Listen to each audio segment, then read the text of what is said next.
Eagles. Eagles.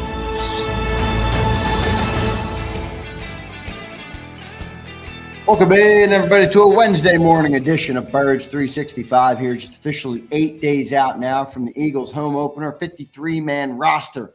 Initial 53-man roster was released yesterday after cut down day in the NFL world. Johnny Mac, how you doing this Wednesday morning, brother?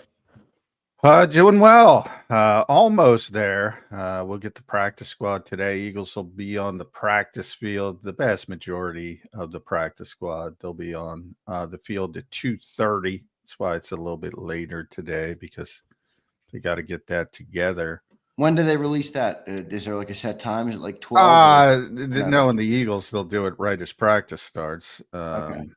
But you can start putting it together at 12. That's when waivers clear it. They move it up a little bit the day after. It's typically 4 in the afternoon, 12 after the initial 53. So people can claim people on waivers. You're going to see usually it's 40 to 50 guys, and that's it. Despite all the, we're going to lose 18 people on waivers, it's usually 40 to 50 league wide. Depending, Tennessee's number 1. They've been very active. They'll continue to be very active, I assume. Eagles are going to have a tough time getting anybody on waivers because they're 30 seconds on the waiver wire. So, and you have to be very judicious. It's not like you can claim like 15 players in case somebody does get through, because then they're there. They're yours. So. And you have to put them on the 53. So would it be crazy to say they won't get one person on waivers? Yeah, 2018 they got one after Super Bowl 52, and maybe BLG or remember. I have to look it up. They did get one that snuck through. But yeah, it's difficult, and again, that because you can't. I think a lot of people will just throw everything at the wall and maybe somebody will get through. You can't really do that. So it is difficult when you're that low, but you'd much rather be 32 than 1 on the waiver wire, because you're not getting difference makers on the waiver wire. But, trades are still, there's already a trade this morning. Detroit sent Tim Patrick to Jacksonville. So that's sort of the one, from the team looking to deal players, they sort of proved themselves that, hey, we'll keep them on the initial 53. And so give us something. And they got a 6th-round pick. So typically something like that. So that still is open. That equation is still open a little bit. And Howie, one of the things Howie mentioned is we're not done. That's his words, not mine. We're not done. Now, he also mentioned September. We have to see what we have in September. So could be referring more to the trade deadline. But wouldn't surprise me at all if there's a move or two today for the Philadelphia Eagles. No, I think you're right on that, Johnny Mac. No trades the last couple of days. I was hoping to see one come down. Maybe they are still trying, and let's see what they can do. Today, as you mentioned, 12 o'clock is the start of that window. They're on the practice field at 2:30. John, your rights to seeing more than 15 minutes of practice have officially ended. So I don't know what you'll see today. Yeah. But so, I say this every year. Occasionally, it's 20, if they have a longer individual period, or occasionally it gets bumped up a little bit. But for all the people, how's he looking practice? We don't get to see practice anymore. So there's, very clandestine part of guys developing on the back end of the roster, things like that. And certainly as you get to preparation for individual opponents, which is why they kick us out, and they'll start getting to that today for the Dallas Cowboys. Good stuff. John, yesterday the initial 53-man came down. Let's talk about it real quick. We did do a recap video last night, but just the names that stood out to you. For me, it was 11 offensive linemen. Darius Cooper obviously made the team. I'm looking at who's going to return punts on the team. And then the 2 defensive tackles that they kept as well, Kylan Granson. There was a couple different moves I thought that were not surprising, but, maybe could have went a different way. John, your initial thoughts on that initial 53 that came out yesterday? Yeah, I was surprised they went as deep as they did on the offensive line, number one, because, they didn't play that well during training camp or the preseason, the backup guys. It's interesting. It's very difficult in these types of circumstances. So many people show up to talk to Howie that maybe aren't typically there. The Cameron Williams one was interesting to me for two reasons. One, we didn't know Miles Hinton was hurt, so I thought they would put him on injured reserve, and they just sort of flipped it and put Miles Hinton on injured reserve, and he's designated to return so he can come back this season. But, I wonder, Lane Johnson a couple times has broached the subject of potential retirement over the past couple weeks, and I thought Howie gave a really good answer as to the bridge between developmental and helping right now. And there's a couple spots on the back end of the roster to help, for you to essentially redshirt guys. And Cam Williams is that. I wonder if Lane wasn't broaching retirement, I'd wonder if he'd be here. I think that would have been, not that Howie's going to say, no, we would have cut him, but you get my point. You get a feel for it. The same thing with, I asked the question about Tanner McKee's injury being the impetus for Sam Howell, because I certainly think part of it, in other words, if Tanner McKee doesn't hurt his thumb, is Sam Howell here is basically right. And I got the feel that he is, because that's how bad Cal McCord and Dorian Thompson-Robinson were. Yeah. Because if they thought they were worthy of that developmental tag, I think he'd be here if Tanner McKee was healthy. And by the way, Tanner's not going to be out for a long period of time, and that's part of my reasoning of, look, if you believe in Kyle McCord specifically, because it wasn't going to be DTR, well, you can wait a week or two. Jalen Hurts is going to make it through. I'm very confident of that. You're not going to need Sam Howell week 2, but again, if you want to play it cautious, obviously McCord wouldn't be ready and Sam Howell's got some experience. I get that part of it. I just thought it was very short-sighted, which is unlike the Eagles. However, it looks like they just don't think he can play that well. So now it makes a little bit more sense. Things like that are interesting. But yeah, you mentioned, Conlon Granson was the best third tight end. If they can get an upgrade, they might get an upgrade. If they're able to get a player, you look at players like Brett Toth and Trevor Keegan, you went too deep there. And then defensively, Azeez Ojulari and Keely Ringo. If there's a Tim Patrick-like trade on defense out there, to me, those would be potential people to be on the outs. But we'll see how things shake out. The back end of the roster, I think the developmental guys, specifically Cam Williams, Darius Cooper, I think they're safe more than the veteran guys at the back end of the roster, where you're looking for that incremental upgrade like you think you've gotten with Jacorian Bennett and John Mechie and Sam Howell and players like that, and Fred Johnson as well. John, good stuff. I'm going to read you off. All right. I got 18 player names. All right. And I want you to tell me what they have in common. There's a point I want to make here. So the 7 rookies plus Darius Cooper, the 7 rookie draft picks plus Darius Cooper, A.J. Dillon, Kylan Granson, Adoree Jackson, Azeez Ojulari, Matt Pryor, Josh Uche, Obo Okoronkwo, Jacorian Bennett, John Mechie, and Sam Howell, John. Oh, my first guess would be they're all new this year to the Philadelphia Eagles. There you go there. That's 18 players, John, who had 0 to do with the team last year in any capacity. That's 34% of the current team. Now, I don't know if that's the average in the NFL, but I did find that number pretty interesting, that 18 of the 53 right now, because all those guys are on the 53, are new this year. Now, again, average NFL turnover, probably somewhere in that range, but a lot of new guys coming in for the defending Super Bowl champs, John. Yeah, Howie slipped, by the way. you just said it. Not you can slip. Howie shouldn't slip because Nick does not use the term defending Super Bowl champions. Yeah, I'll be using it. Howie used it, and again. Oh man, he broke Nick's. Yeah, not that anybody's gonna find Howie, but he it was interesting that he said it. They are not the defending Super Bowl champions because that is the average turnover. It's 30 to 35% in the NFL. It's going to happen every year. What did you call him? Reigning? Are you going to give me shit about this all year? No, because you don't. It's not you, but Howie. I'm going to give shit for Howie for it, but for the exact reason you just said. Right. How many was it?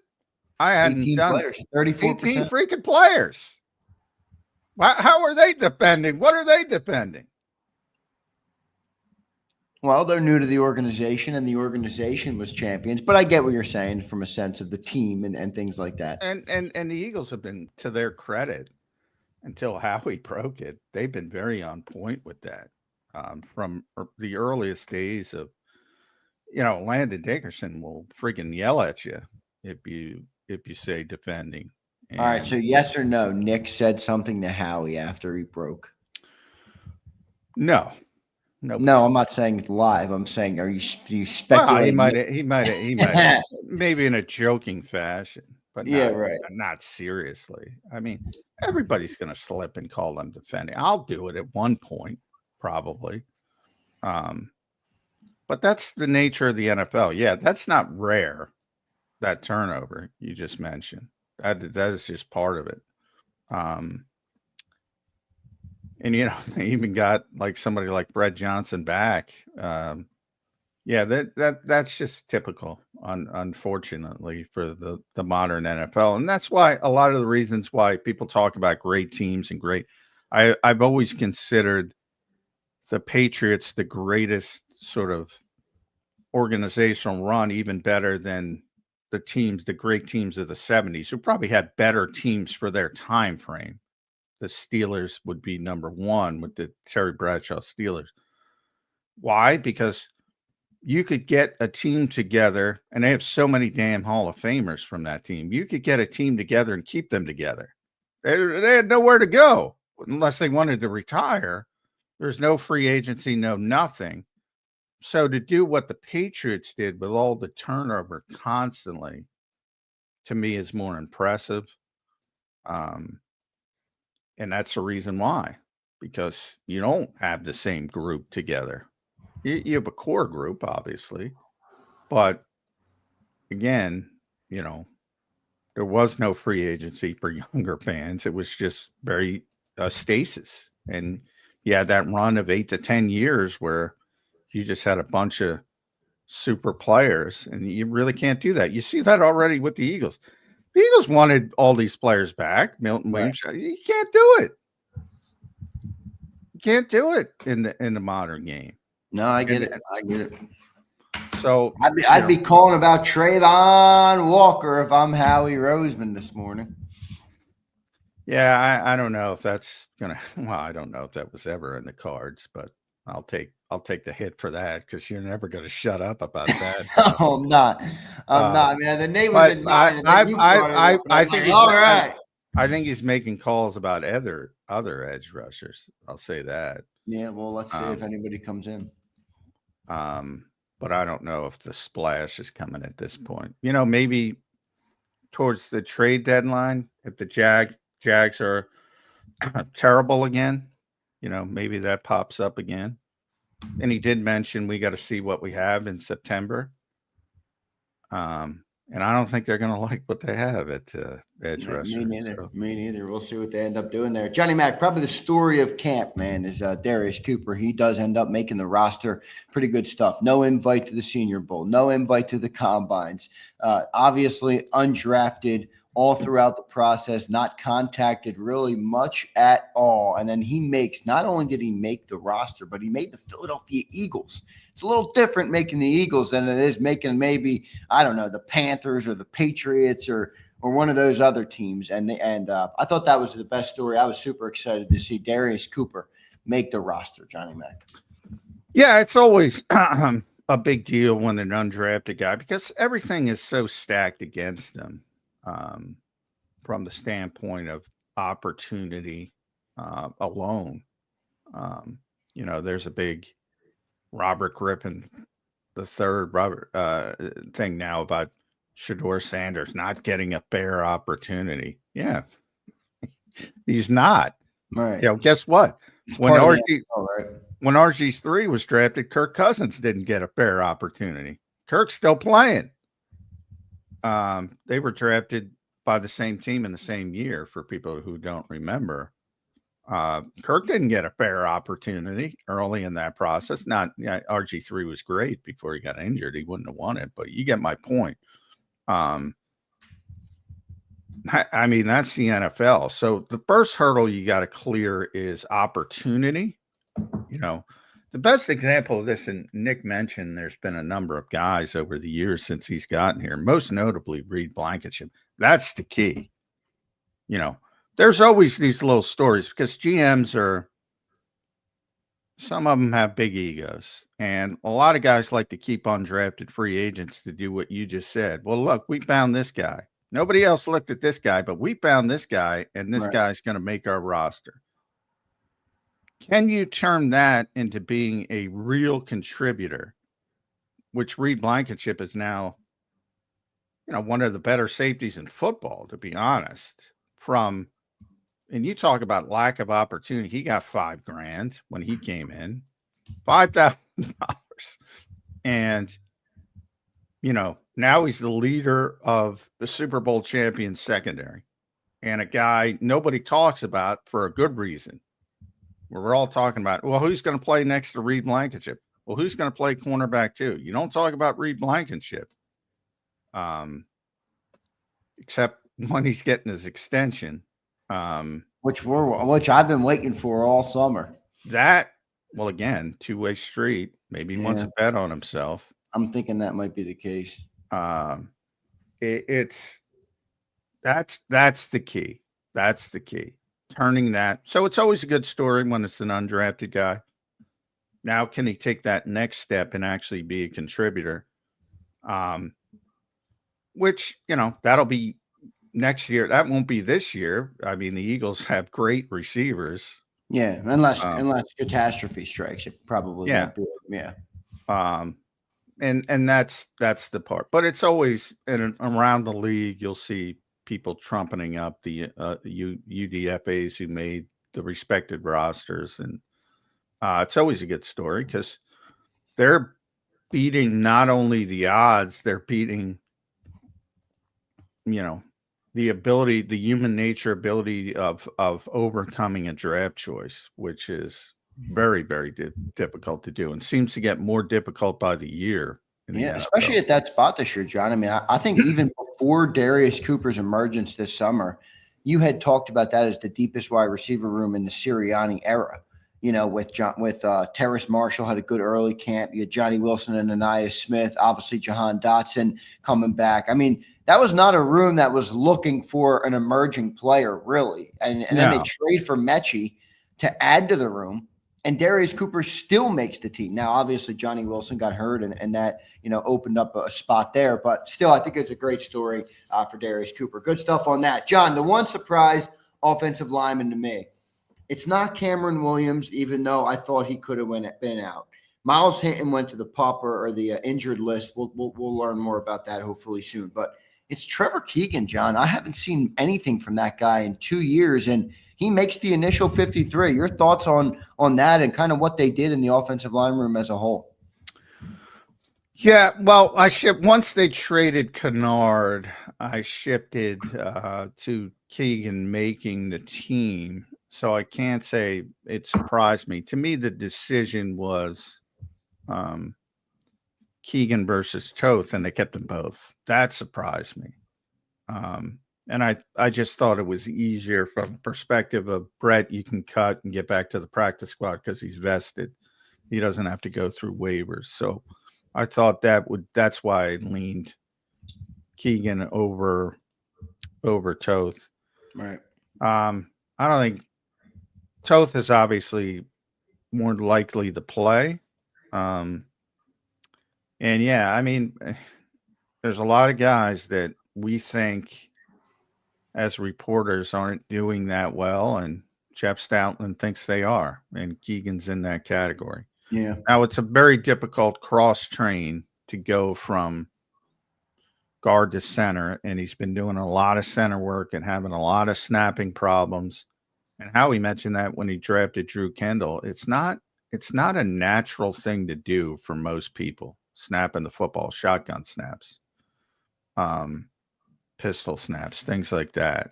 And a lot of guys struggle. Brett struggled with it. Brett Toth still struggles with it. And Trevor struggles with it. But clearly, Jeff Stoutland sees something in him.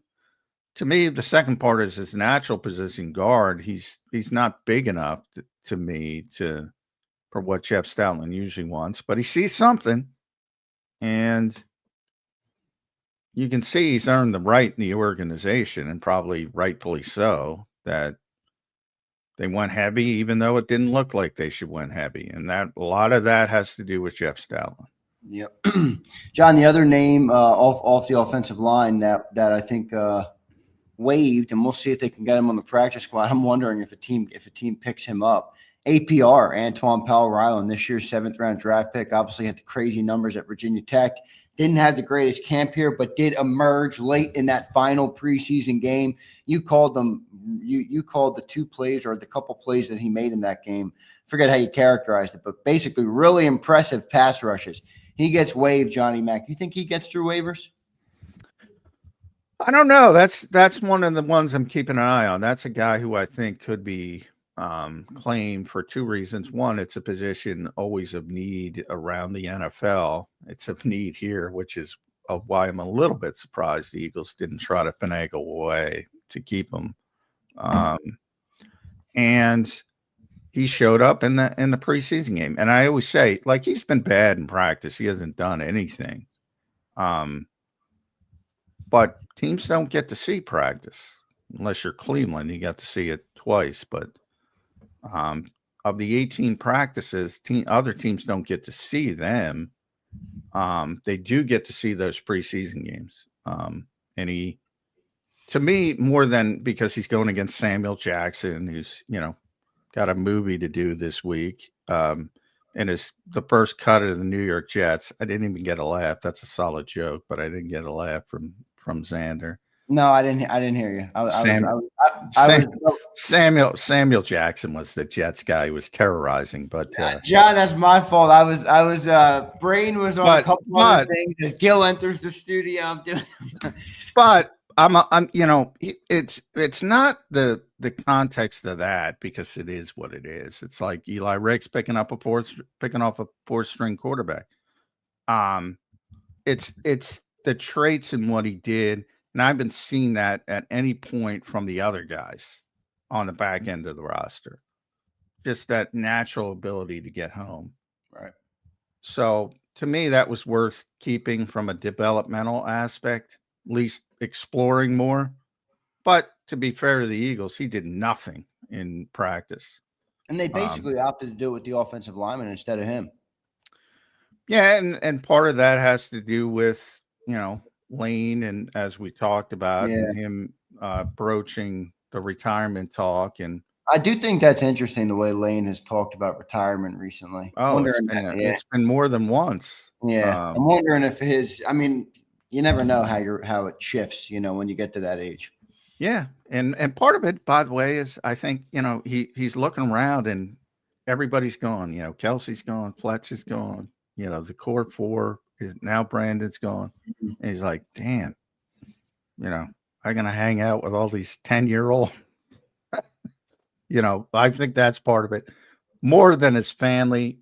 His family, he talked about how much he's missed over the years, so he seems to be thinking about that. And I also think his legacy is now set. It's funny how that changes people's thought. Like everybody, if you go back 2 years, very few people would mention Lane Johnson with Hall of Fame. Now everybody's rubber stamped it. He's a Hall of Famer.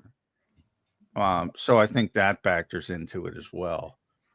Yeah, I think there's a real good chance that this might be it for Lane Johnson. And this is another indication of that, by the way and Howie gave a good explanation. Look, if you can get a guy and you don't have to use a top draft pick and you can develop him, he's not ready right now, but he's got a lot of talent. That part of it makes sense. Yep, good stuff there. We're going to get to Mike Gill here. John, here you go, John. Dr. Russ says, I'm laughing, John.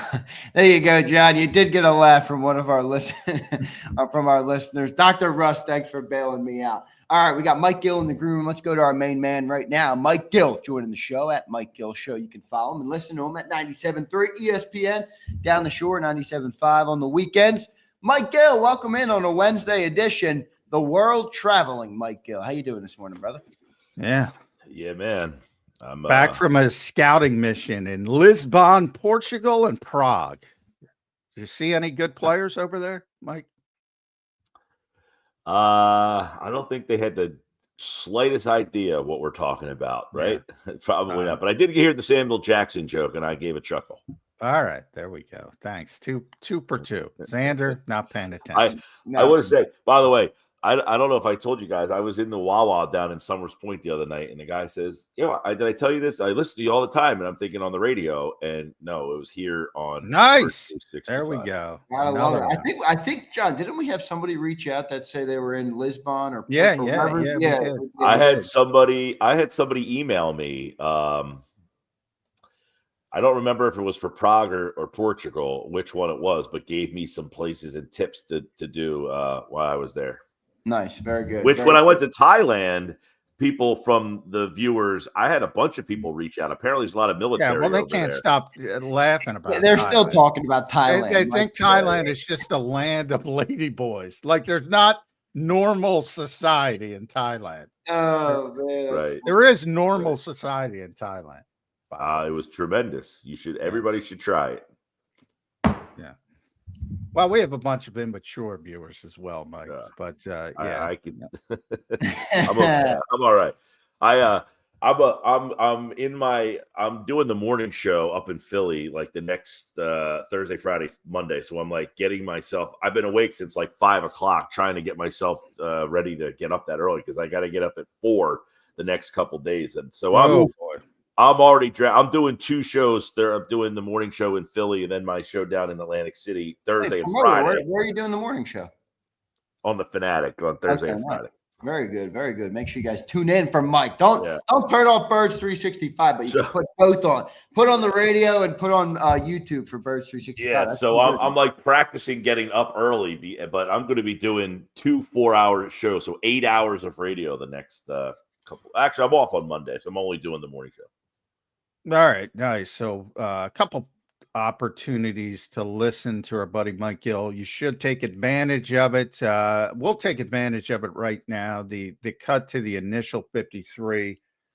Biggest surprise to you, Mike? Is there one? I don't think there's like there wasn't like the move that you were like, holy mackerel. Like, I would say as maybe that they got rid of both Avery Williams and Anais Smith. And yesterday, Nick kind of indicated like we have a plan, but we're not going to tell you what it is with the punt. He does that a lot, by the way. Right.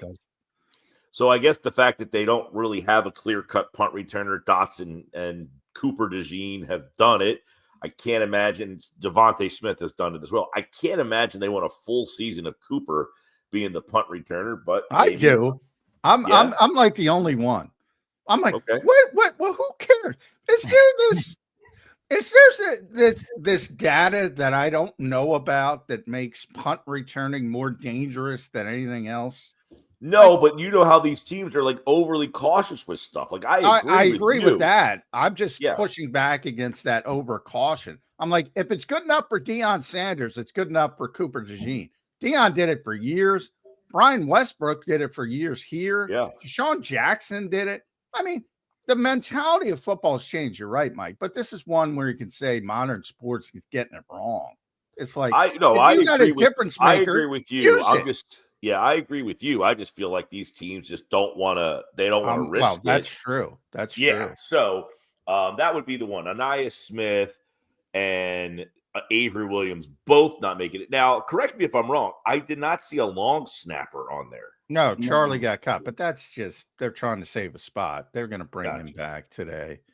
And they did that once in the past with Rick Lovato. So that's that. He's vested.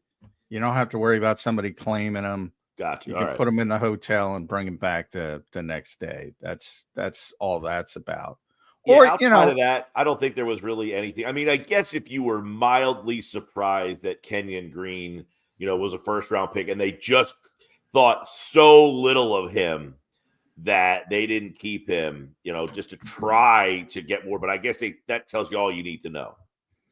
Yeah, he got hurt too. I mean, not that it was going well before he got hurt, but once he got hurt, and how he even said he ran out of time. I mean, can't make the club in the tub. That's what happened to Terrace Marshall at receiver. He was good for that early stretch, and Elijah Cooks was good for that mid stretch, and they both got hurt.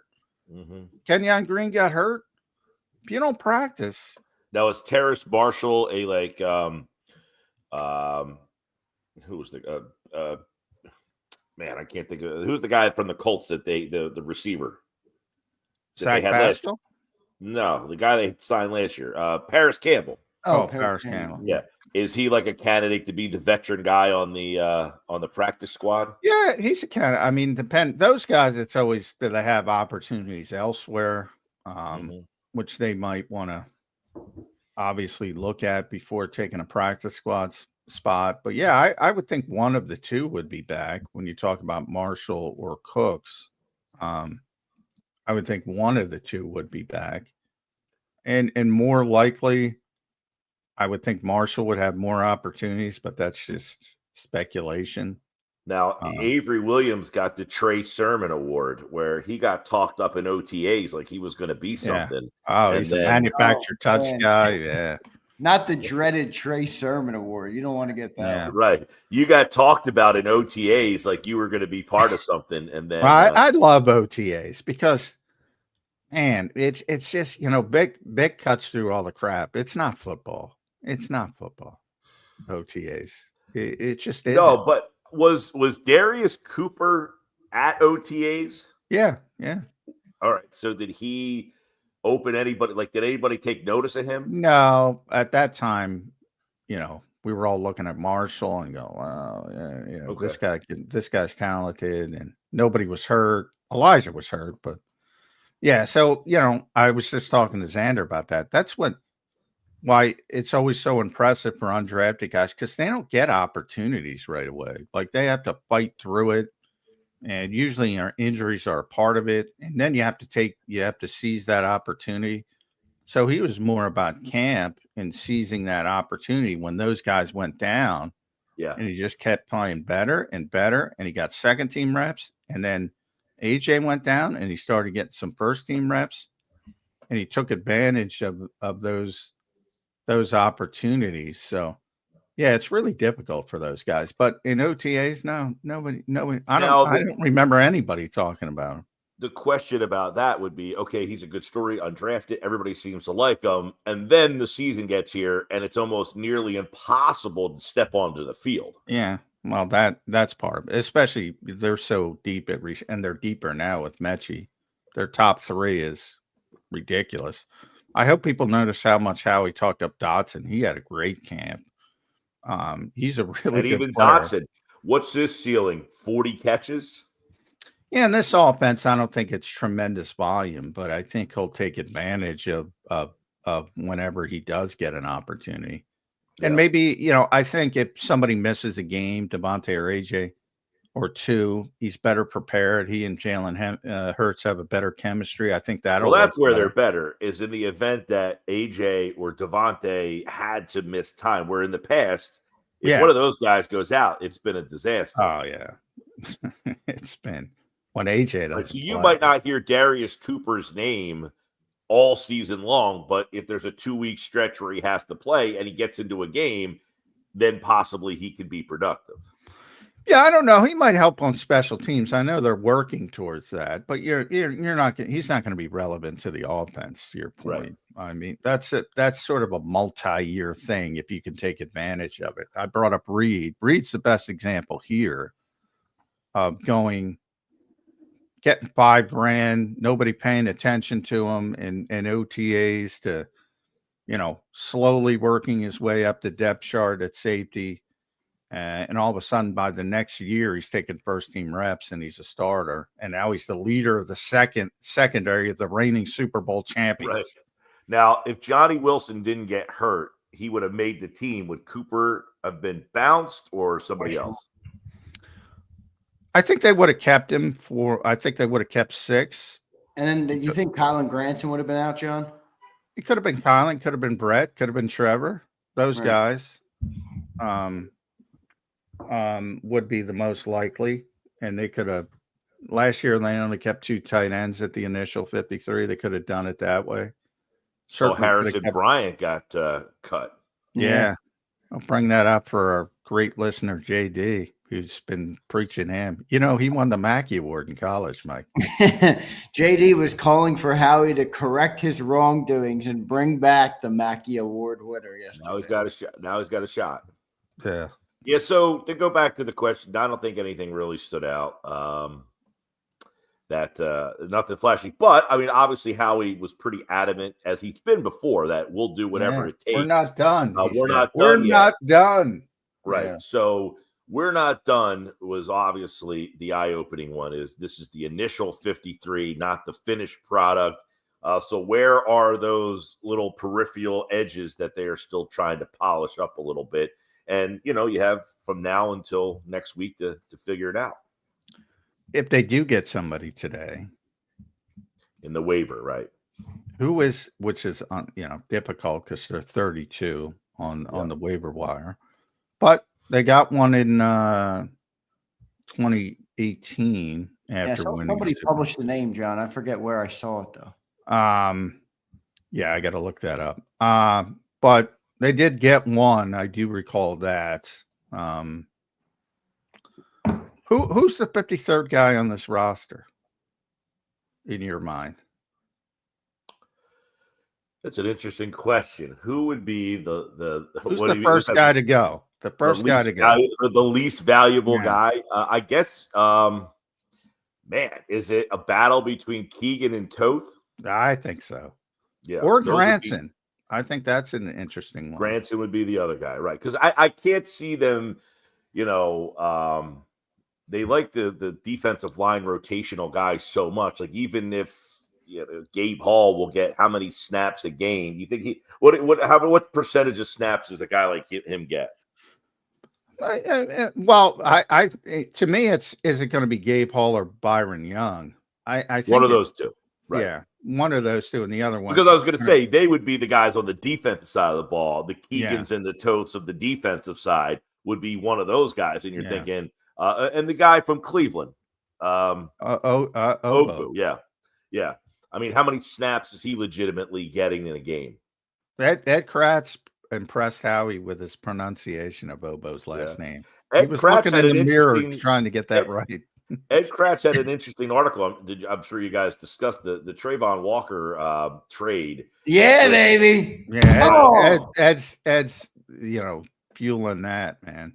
Well, Ed with me on the Trayvon Walker? Let's go. I've had a listener texting me in for like 2 years now about Trayvon Walker and his contract situation, and the Jaguars stink.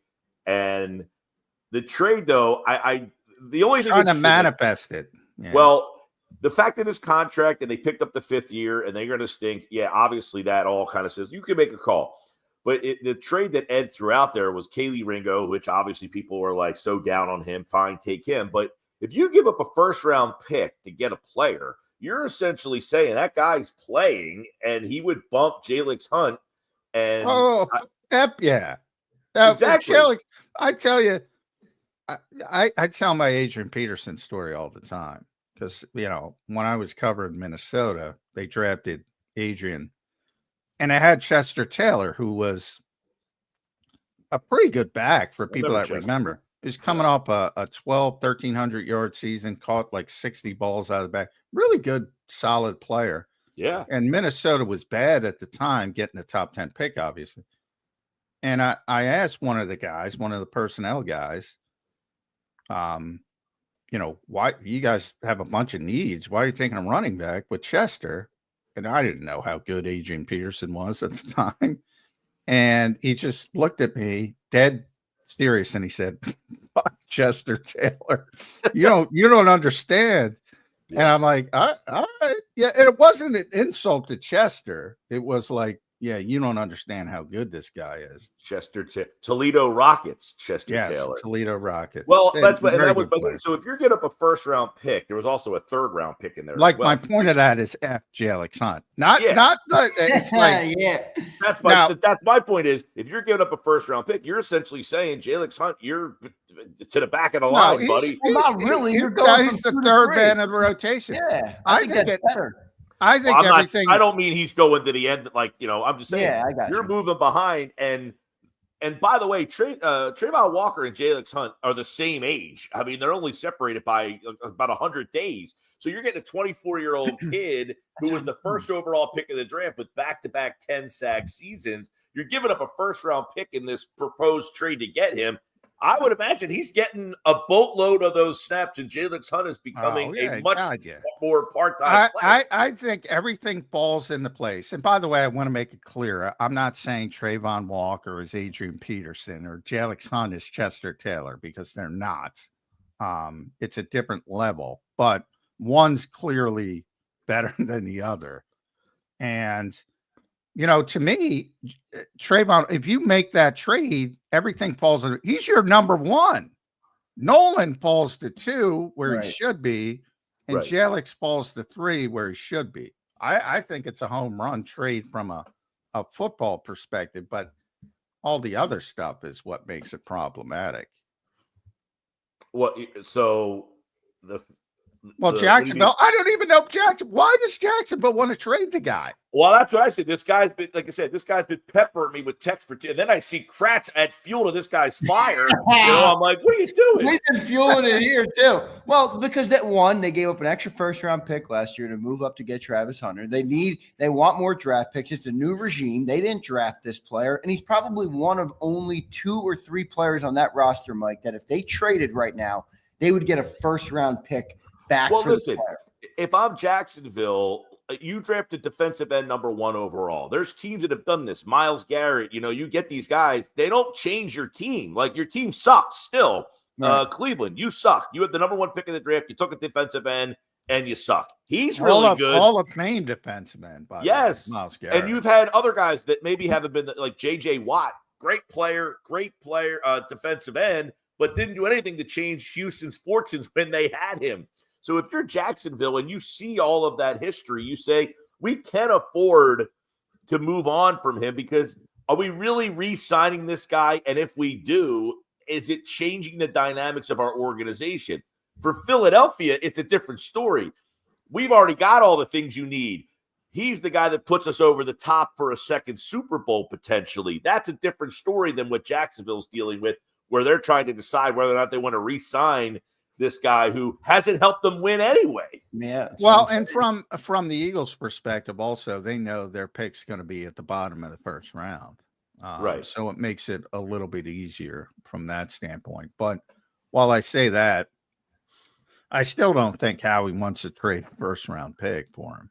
Well, I wouldn't think he wants to give up a first-round pick either, but he has, 13 picks, and he said, well, do whatever it takes, and we're not done. So I guess there would be a slim little gap. Oh, yeah, there's a sliver. By the way, he has all those extra thirds that he could potentially try to do something, to move himself back up. Yeah, no, I agree. I don't want to look back at this time, though, guys, and say, oh, we waited till 2028 or 2027 to get an edge rusher when you have this young core right now in the prime of many of their careers. Saquon, AJ, Devontae, Jalen Hurts, the offensive line with Lane Johnson still here. Like, this is the moment. Well, and the thing, now. I don't want an edge rusher in 2028. I want him right now. The thing with Walker is – this is different from Trey Hendrickson and all the other names we heard. He's 24 years old. Yes. So he would be a guy that you could re-sign and keep him as part of this core. Not to mention he went to Georgia, so he can just hang out with all those guys. They could talk about having another Georgia guy. Exactly. Georgia guy. Yeah, that factors into it as well. Well, on a more realistic scale, as John has brought me back to earth many times over this already this week, Mike, what do you think of a guy like an Arnold Ebiketie, who John's brought up from Atlanta, or somebody like that? I think he's a good player, but it's more in the marginal category where he might be a 2 or a 3 on this team, as opposed to coming in and, as John said, kind of everything falling into place. What do you think of a move like that? Well, and the other guy that Ed mentioned in the article, Jalen Phillips, is a guy that you wouldn't have to give up nearly as much, and he's a lesser player than Trayvon Walker. The question is he a lesser player than Jalix Hunt, where he's the in the backseat and Hunt's still the other guy? And I guess the question we're all asking here, are we worried that Hunt is not ready for the task ahead of him here? Because if we think he is, I would say if you're going to go out and get somebody else, I mean, Ojulari and Uche obviously didn't show much. I was a big fan of them trying to go after Ojulari. He seemed like a perfect Eagles type of signing, guy who's been hurt but has been productive in the past. Are all those guys that you're mentioning similar to that level? Well, Phillips, I think, is not Phillips. I mean, right. he is. Yeah, he's significantly better. His problem is injuries. He's been hurt so much. Yeah, 12 games in which has been Ojulari's problem as well. He's been hurt a lot. But when Ojulari has played, he's been pretty productive. No, he's not even in Jalen Phillips's orbit as he's Ojulari. I mean, Jalen Phillips is really good. He's a very good player, but he's hurt all the time over the past 2 years. So that's the concern with a player like that. Ojulari. And I guess the question, let's just hypothetically say Howie has Jacksonville on the hook. This would be something that Vic says, I need an improvement over what I have. That's why you make that call, right? Yeah, well, I think, Vic's already in his ear, but Howie's going to do what Howie's going to do. I mean, he's trying to add an edge rusher. I don't think there's any doubt about it. He's trying to add an edge rusher, meaning an impactful one or just another one? Well, I think he needs to get better. He knows he needs to get better. So, I mean, you even heard the way he spoke. He spoke. It's very rare where Howie will admit that they're not good enough at a certain position. And he didn't exactly say that, but he said, he underhandedly said it by sometimes you do it with stars and sometimes you do it in a different way. Or I'm paraphrasing about the edge rushing room, which we don't have any stars anymore on the edge. I think he called yesterday, them a bunch there was of a question, solid players. There was a question. Who was it about? Ringo. I guess it was about Ringo. And he was like, I don't quite understand your question. That was Brooks. I love Brooks to death. But nobody understands his questions. Nobody. Well, he needs an editor to shorten things. Well, when you have those guys' attention, point, you got to be direct and to the point. They're gonna. He says why. He basically was asking. I think he was trying to ask how come Ringo basically didn't win the job, essentially, and Howie didn't want to come out and say he didn't win the job. But yeah. But that's to go to your point. Is like that area right there. He's basically coming out and saying, well, we really like him on special teams, and his roundabout way by saying, he's not good enough right now to win that job. So that job would be another interesting one this week. They're going to go into the season with Adoree Jackson lining up against, possibly CD Lamb. I wouldn't imagine all the time, but it's a possibility that could happen on Thursday night. Yeah, well, you're going to see it because CD goes in the slot, and that's he's going to get matched up with Cooper a lot, which is fine. But you're going to see him move around. Well, not to mention they got Pickens down there as well. So no matter what side CD's on, somebody's going to be in a spot or that's your concern. But your hope is when Pickens gets the opportunity, he drops the football, which may be not the most consistent receiver. But I did think it was interesting. And how he put a lot on the shoulders of Jalen Carter, Jordan Davis, Moro Ajomo to help the edge rushers with that interior push. And maybe it works because those guys are good. And Trayvon Walker would help. Yes, he would.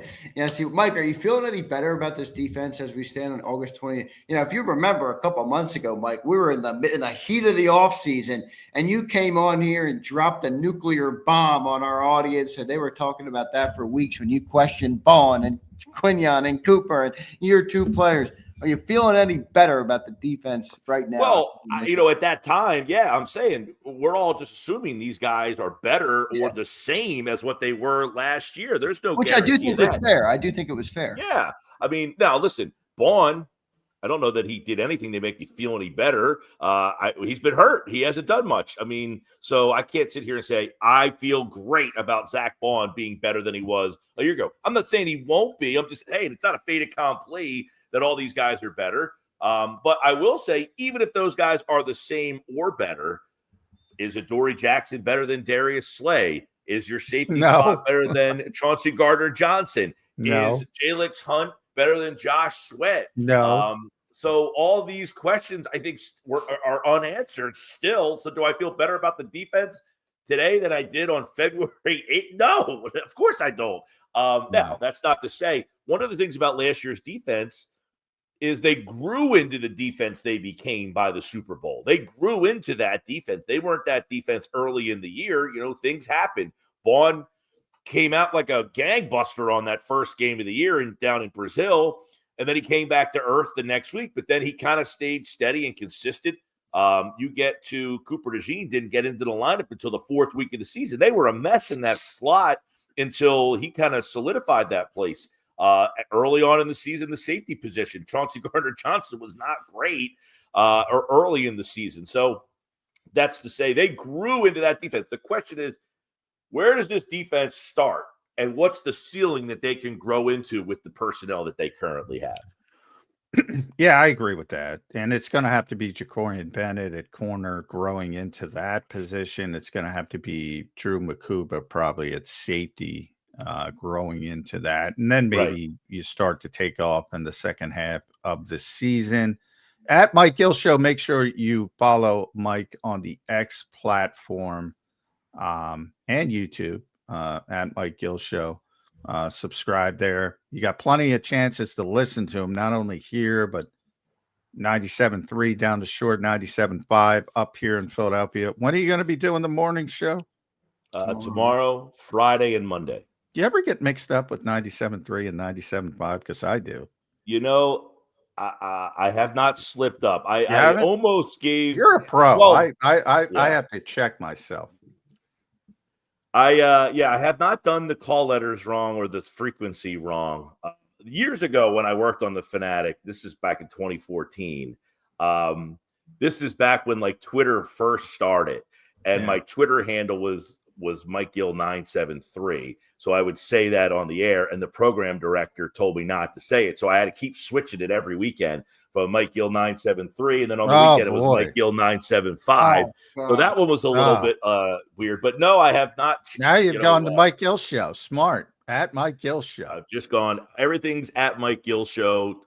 X, YouTube, Twitter. You can or X, Twitter, whatever. YouTube. You can get me off Mike Gill Show. I'm with you on that, man. The social media platforms is too much. I need to hire somebody to just look at my social media. I got to figure out Instagram at some point. I need an Instagram. God, it's worth. No, God, don't even try. I'm telling you right now. Well, N'Kobe's out there saying, "See you in week 5." So a lot of players. I always Instagram is one that I'm not like. I have an Instagram, but and it's at Mike Gill. I have one, but I don't know how to use it. I don't know how to use it all that well in terms of like this, that, and what you got to do. Reels, the difference between a story and a reel, and this, that, the other thing. But I do have good content when I do put it out.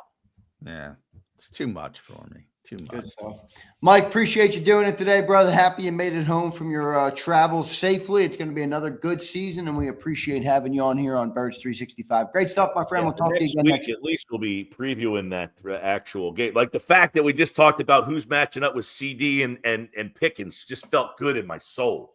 There you go. All right, I love it. Yeah. Mike, by the way, real quick, business on air. I might be a little late today. Eagles are practicing at 2:30 because of the practice squad, so I don't know when they're wrapping up.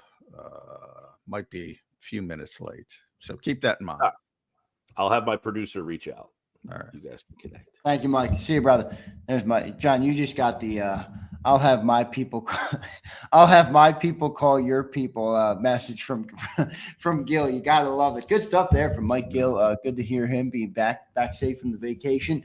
Eagles got a pretty good roster, John. 53-man initial comes down yesterday, and we're going to see what else Howie has in the docket. Now, I know we've talked about the Trayvon Walker trade, and I do understand that it is far-fetched at this point. I want them to do it, but I'm understanding of it being far-fetched. But I think Howie's making a move, John. I think he's making a move, and I think it's going to be bigger than they've been so far this summer. Bigger than the likes of a Jacorian Bennett.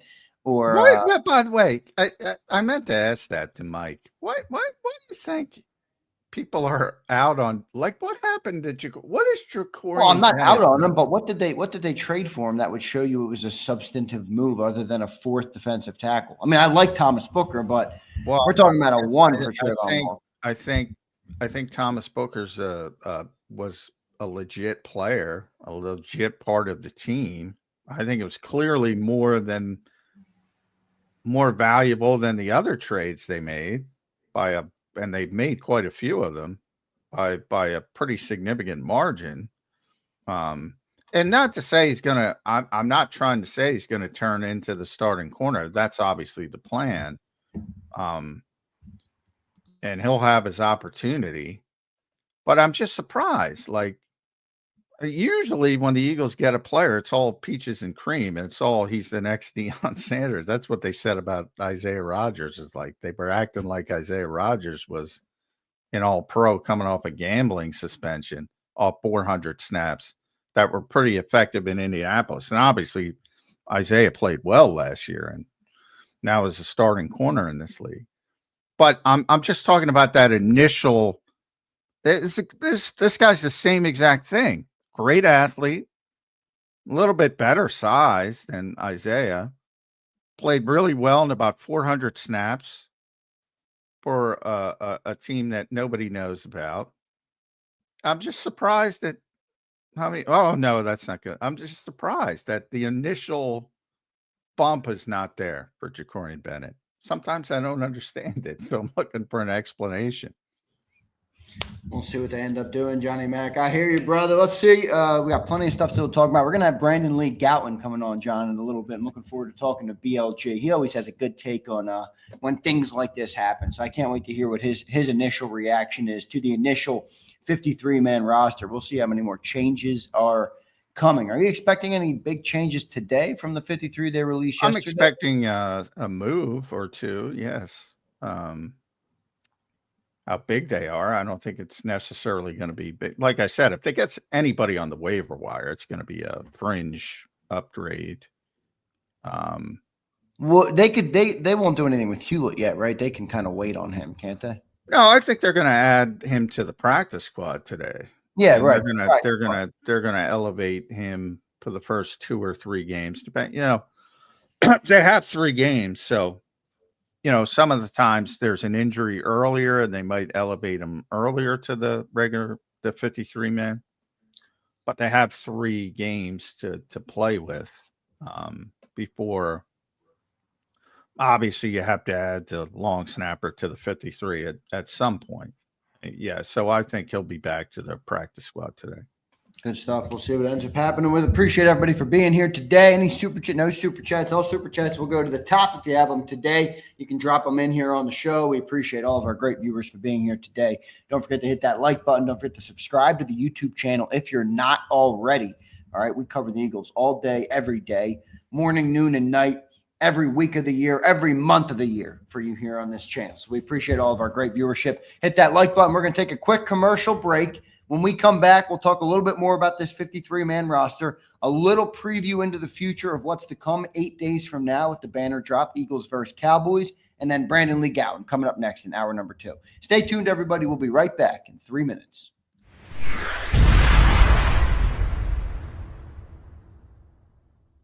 The following is a presentation of JAKIB Sports. If you're a small business owner or you work for a company that loves the birds, you need to react fast before we've used up our entire ticket allocation. And here's why. In celebration of JAKIB Media's new partnership with Savvy Seats, JAKIB Media will give you a pair of VIP tickets for any game on the 2025 schedule, home or away. And we'll give your company or your boss a 20-week media sponsorship package across the #1 digital network for Eagles coverage, JAKIB Sports. And that includes all of our game day coverage. Cost for your business or company? About $50 a week. Let's recap everything. 20-week sponsorship package on JAKIB Sports, including commercial spots, live reads, and liners. Inclusion in all of our game day coverage, including the soon-to-be-announced Green Zone, and a pair of tickets to the home opener or any game on the 2025 regular season schedule. Remember, that's home or away. If you're in Kansas City and you want to go to the game against the Chiefs, no problem. If you live in Florida and you want to go to the game in Tampa Bay at the end of September, no problem. Text Krause at 267-261-3428. That's 267-261-3428. And remember, do it quickly before this incredible gift is gone. JAKIB Sports and Savvy Seats put you right in the action with VIP seating, as we are proud to announce our partnership for the 2025 season with Savvy Seats. Text Krause right now at 267-261-3428. That's 267-261-3428. And pick your game today. If you own a company and you're not producing a podcast, you're missing out. The public consumes messaging when they're ready. Join the professional podcast network of companies and let JAKIB Media Partners put you in the podcast arena. Come to our professional studio, or we'll come to your place of business and professionally produce your company podcast. Call JAKIB Media right now at 267-261-3428. 267-261-3428. EAGLES, Eagles.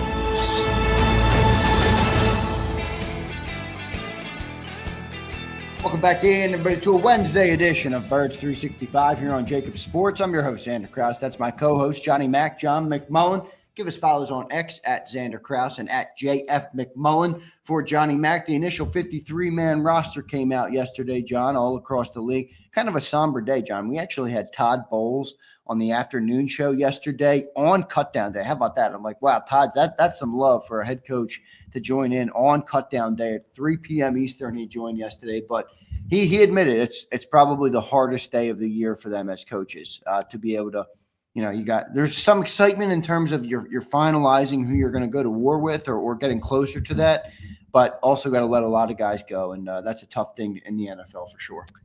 Yeah, it is. And, Howie starts, somebody tried to jump the press conference yesterday, and Howie had to stop them because he always likes to give credit to the players you do have to cut. It is a difficult day because you had those guys for a long period of time. And DJ Alexander, by the way, that's who the Eagles claimed in 2018 when they were 32nd on the waiver wire. So it was a linebacker. Obviously didn't amount to much. You're probably not getting a difference maker, as I said, with 32, but it is possible. It indicates it is possible to get somebody through to that point. I'm going to guess they get nobody this year on waivers. That's possible as well, because it is very difficult to, and that was more of a special teams move. So you're probably trying to uncover maybe a good special teams player at that point of the process. But yeah, it's always difficult for coaches and executives because a lot of guys are put on the street, and not as bad as it used to be though, because you could bring so many of them back, and the practice squad has increased to such a level. I mean, if you think about it, with the IPP exemption, international player exemption, you get 70 people, and how we said it, we think about this as a 70-man roster. So you start with 90, and you're probably going to get back close to 70. There'll be a few practice squad guys coming from outside the organization, but the vast majority will be guys that were here. So that helps a little bit. But yeah, it's always a difficult day. Yeah, it is. No doubt about it. Eagles make big progress, though, yesterday, getting closer to who they will field in that game. I'm curious to see what other moves are coming before the Eagles-Cowboys in week 1. How you feeling about that game, John? We're 8 days out, man. We've gone through the summer. I know you don't like to look too far ahead, but shit, man, that thing's right on. That thing's coming up quick. I didn't even realize. 8 days. Holy moly, Johnny Mac. The busy season. Yeah, I mean, I do not like what's going on in Dallas. So that's bad in Dallas right now. I have not. I mean, Jerry Jones is just I don't know what he's doing. So I don't even know if Mike is going to play. Obviously, if he is, that makes it a little bit more difficult. But obviously, he hasn't practiced at all, so you have that part of it. I know they put Overshown on one of the lists, so he's not back. He's not going to be ready for at least 4 weeks. So, yeah, I don't like what's going on in Dallas. I think this is a nice opening game for the Philadelphia Eagles to take advantage of. Home game, banner coming down, all the excitement from the Super Bowl. Yeah, I just, in the end, I just don't think Dallas is that good. I think they're 500, can't be 500 in a 17-game season. The NFL screwed us there, but 9-8, 8-9 type team. I think that's what they are. I think they're better than they were last year, but I just don't see the upside. The running back situation stinks. They're better at receiver. Pickens is a talented player, even though he's inconsistent. Offensive line issues as well. Not typical. What's Tyler Booker going to do? I don't know what to think of that guy. I was telling you about that SEC show. He's a monster. They just showed him coming out the midfield. He's a monster, but he's not a great athlete. I don't know how that's going to work out. And defensively, I think they'll be a little bit better because I think the game is, in some degree, has passed Mike Zimmer by. Now Matt Eberflus is a bad head coach, but a good coordinator. It's the defensive coordinator there. I think that'll help them. But if you don't have Micah, I mean, that's half of the battle for them. I mean, that's their best player. Yeah, no good there. No good there. Johnny Mac, shit, I just lost my train of thought. I was about to go. Damn, I've lost my train of thought there. My bad, Johnny Mac. Eagles, Cowboys, though, 8 days out. I mean, I think we're clearly the better team there, and I don't like what they did, and the Commanders have buttoned things up. So NFC East is kind of falling into place, but you're like many in the national media, John, that have the Commanders winning the East, and I am not buying into that. Playing the odds, man. I'm playing the odds. I'm not saying they're a better team. I'm just playing the odds. The NFC East is what it is. It's been over 2 decades. I mean, they have an easier road. They have an easier schedule. They have, I think they're both going to make the playoffs. The most interesting thing about the Commanders and the Eagles to me is how different they are from building. The Commanders are one of, and I don't know if people have done the numbers yet, but one of the oldest teams in the NFL, if not the oldest team in the NFL. And the Eagles are one of the youngest teams in the NFL. I think second youngest in the entire league. And they just got a bunch of bets. And if they hold up now, it's just, history says bets are going to get hurt. And that's real, I would say. But all these people making fun of the Bobby Wagners of the world. Well, you better hope he doesn't hold up, because if he plays like he normally plays, he's a good player. And some of the other veterans they got are much more up and down. Debo Samuel, I'm not a big fan of, as I said. But, I mean, they just have an easier road. It's an unbalanced schedule. The Eagles have the first place schedule. The Eagles are the ones getting everybody's top shot, too. You saw it in practice, for God's sakes. Right. Cleveland's like fired up for practice. Hey, we get to go out there against the Super Bowl champions. You get all that on top of it. No, I think that's one of the biggest things, the biggest lessons the Eagles will learn this year is how to play as winners and as champions, as opposed to fighting to get there. Everybody's coming for you now, and I think that's a different approach for the So team. actually BLG did it. So we're going to have him on in a couple minutes. But so 6 of 53 on the Eagles roster are players entering their age 30 season or older. 6 of 53. Washington, 23 of 53. So to me, it's a very interesting science experiment almost of the different way these Howie Roseman and Adam Peters have built their teams. And I see both sides of it. Like, I think the Eagles are too young. And I think the Commanders are probably a little bit too old, and we're going to see where it hits. Did you see the Kemsky tweet, the tweet that Kemsky put out about their Commander's age? He put out, I've been calculating, this is from Jimmy Kemsky on X, I've been calculating the average age of every team in the NFL at final cutdowns every year since 2012. The two oldest teams previously were the 2023 Saints and the 2018 Raiders at an average age of 27.4 years old. The 2025 Commanders at 53-man cutdowns have an average age of 28.1. Yeah, they're definitely old. Which is ironic because their best player is very young. But yeah, I mean, they got a ton of vets.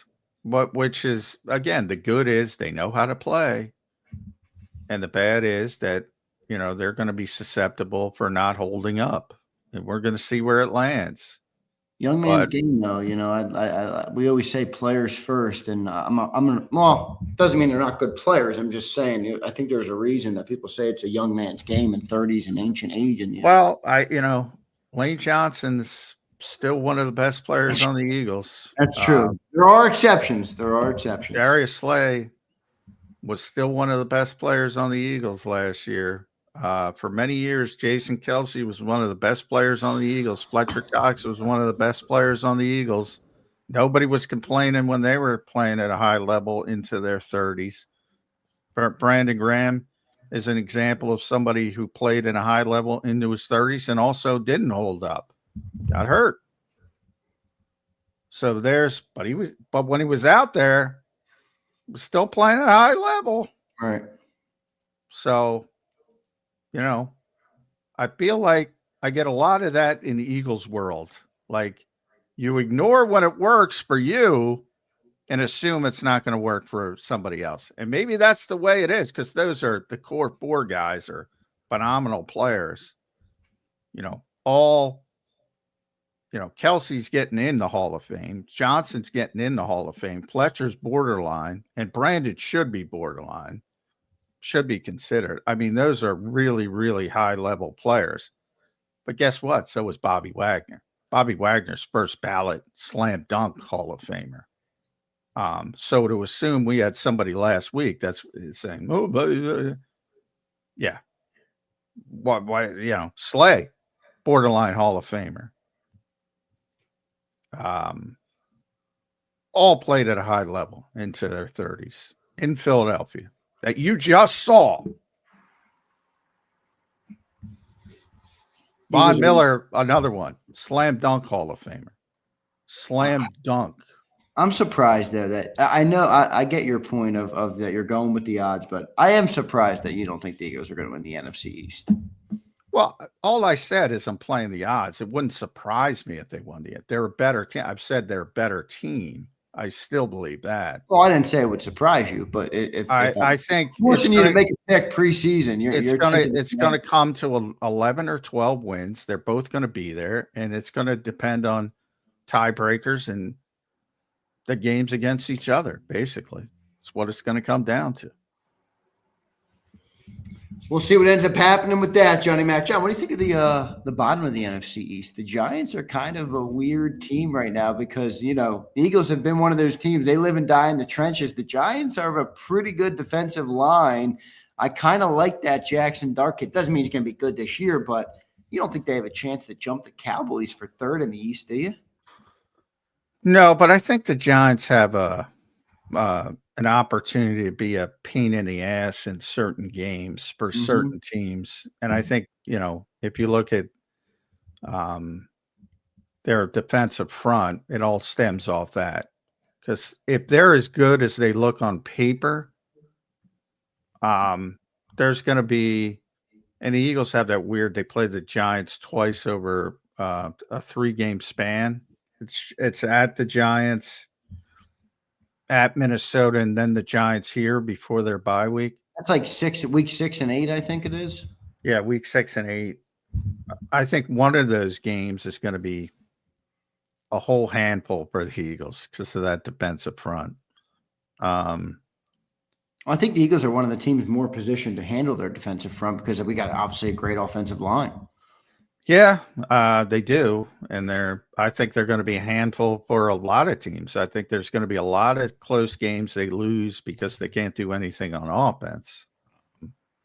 But if that defensive front lives up to its reputation on paper, they're going to be difficult to deal with, but it's hard to win in the NFL when you can't score points. And who do you think is going to be their quarterback? You think they're going to go with Russ?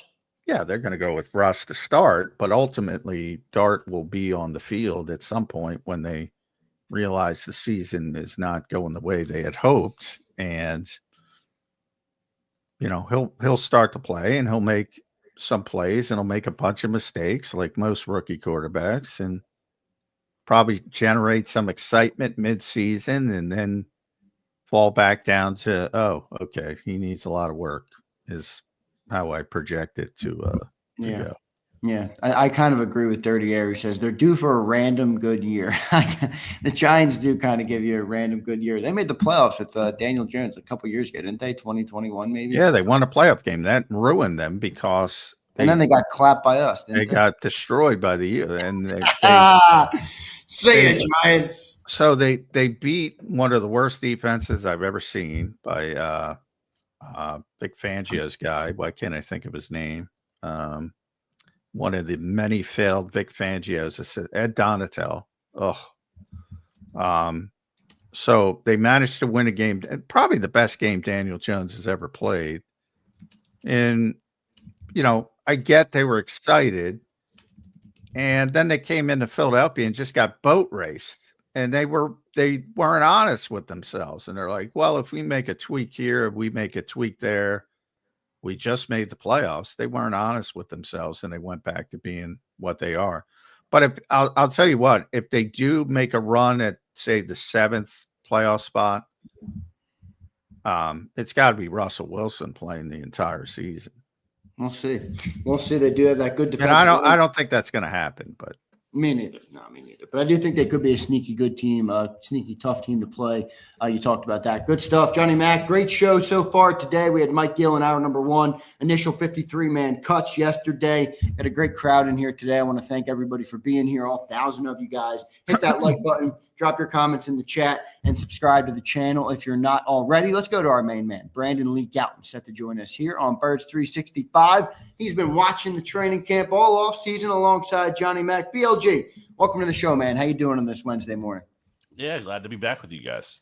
Yeah, we got training camp over. We had a lot of shifting schedules, so I appreciate you coming back, BLG. 53-man roster. Initial, I think the key thing to listen from Howie Roseman was we're not done, but from the initial 53, any big surprises from your standpoint?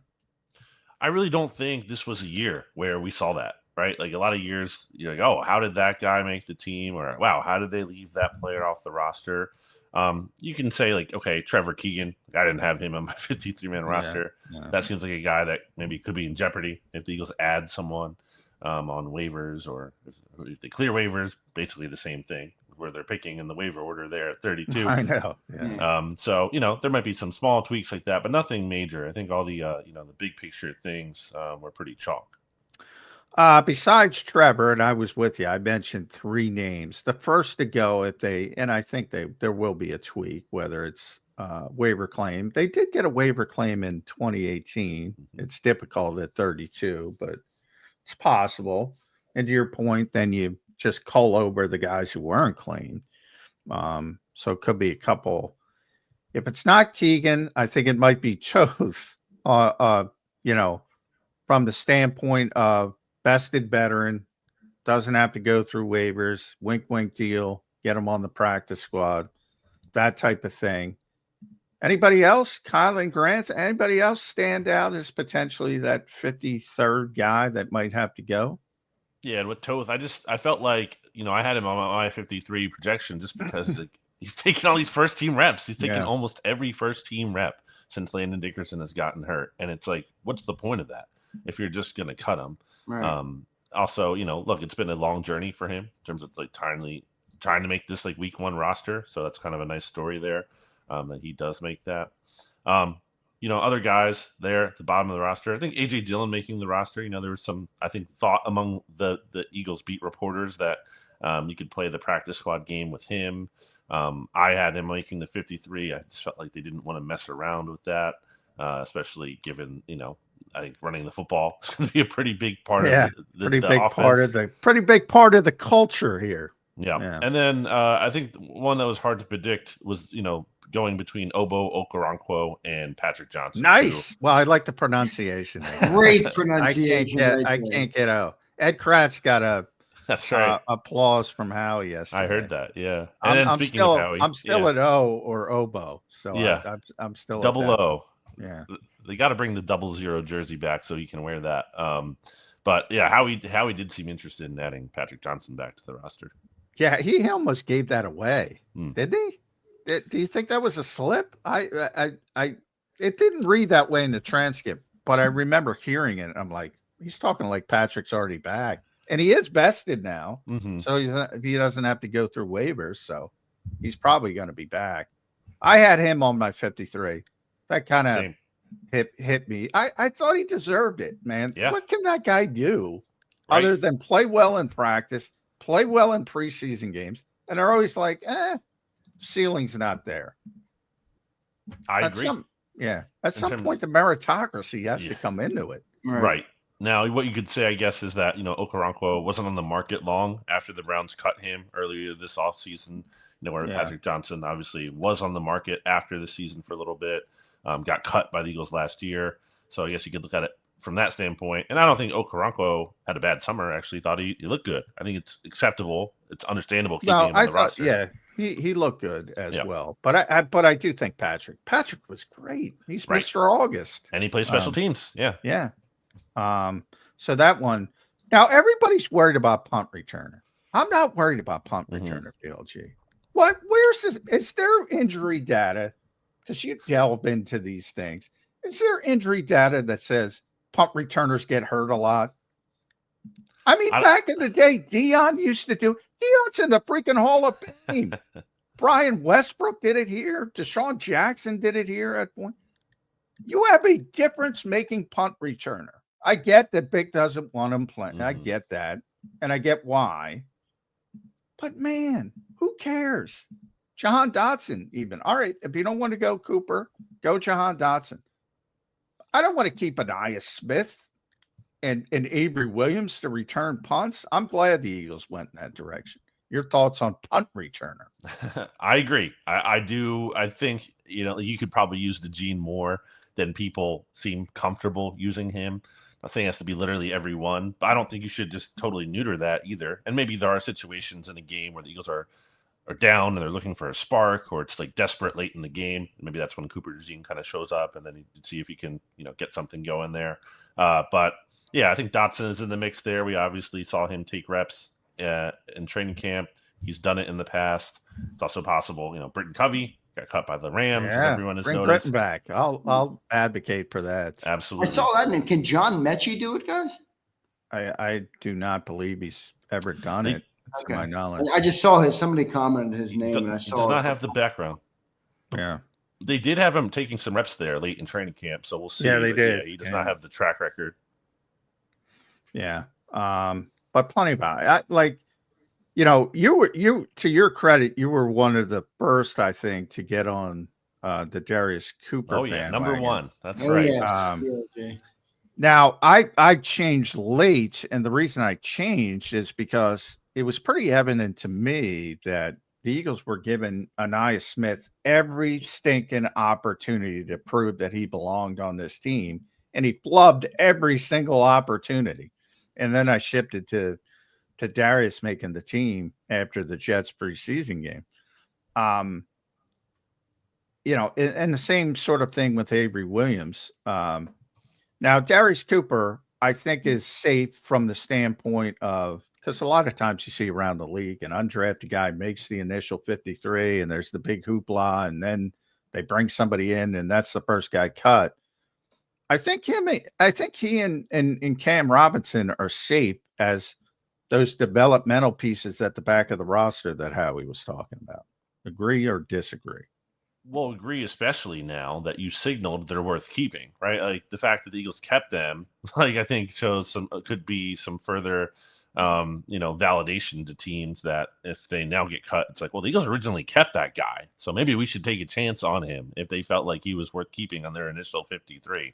So I think especially now, and also I think Cooper had way too good of an offseason to risk losing him at all. Maybe he doesn't materialize in anything. I think he will. I think he's pretty good. And we'll see if he's active. I don't know if he will be on week one. He's been mixing in at kick returner, so that could help him there. He's been playing on special teams a bit.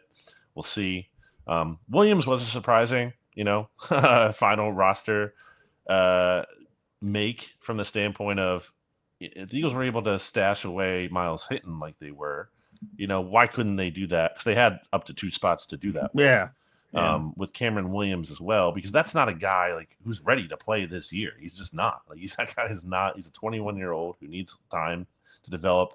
I was surprised they weren't able to manage just to kind of put him on that IR designate for return. Do you think Lane suddenly bringing up retirement so much factored into that at all?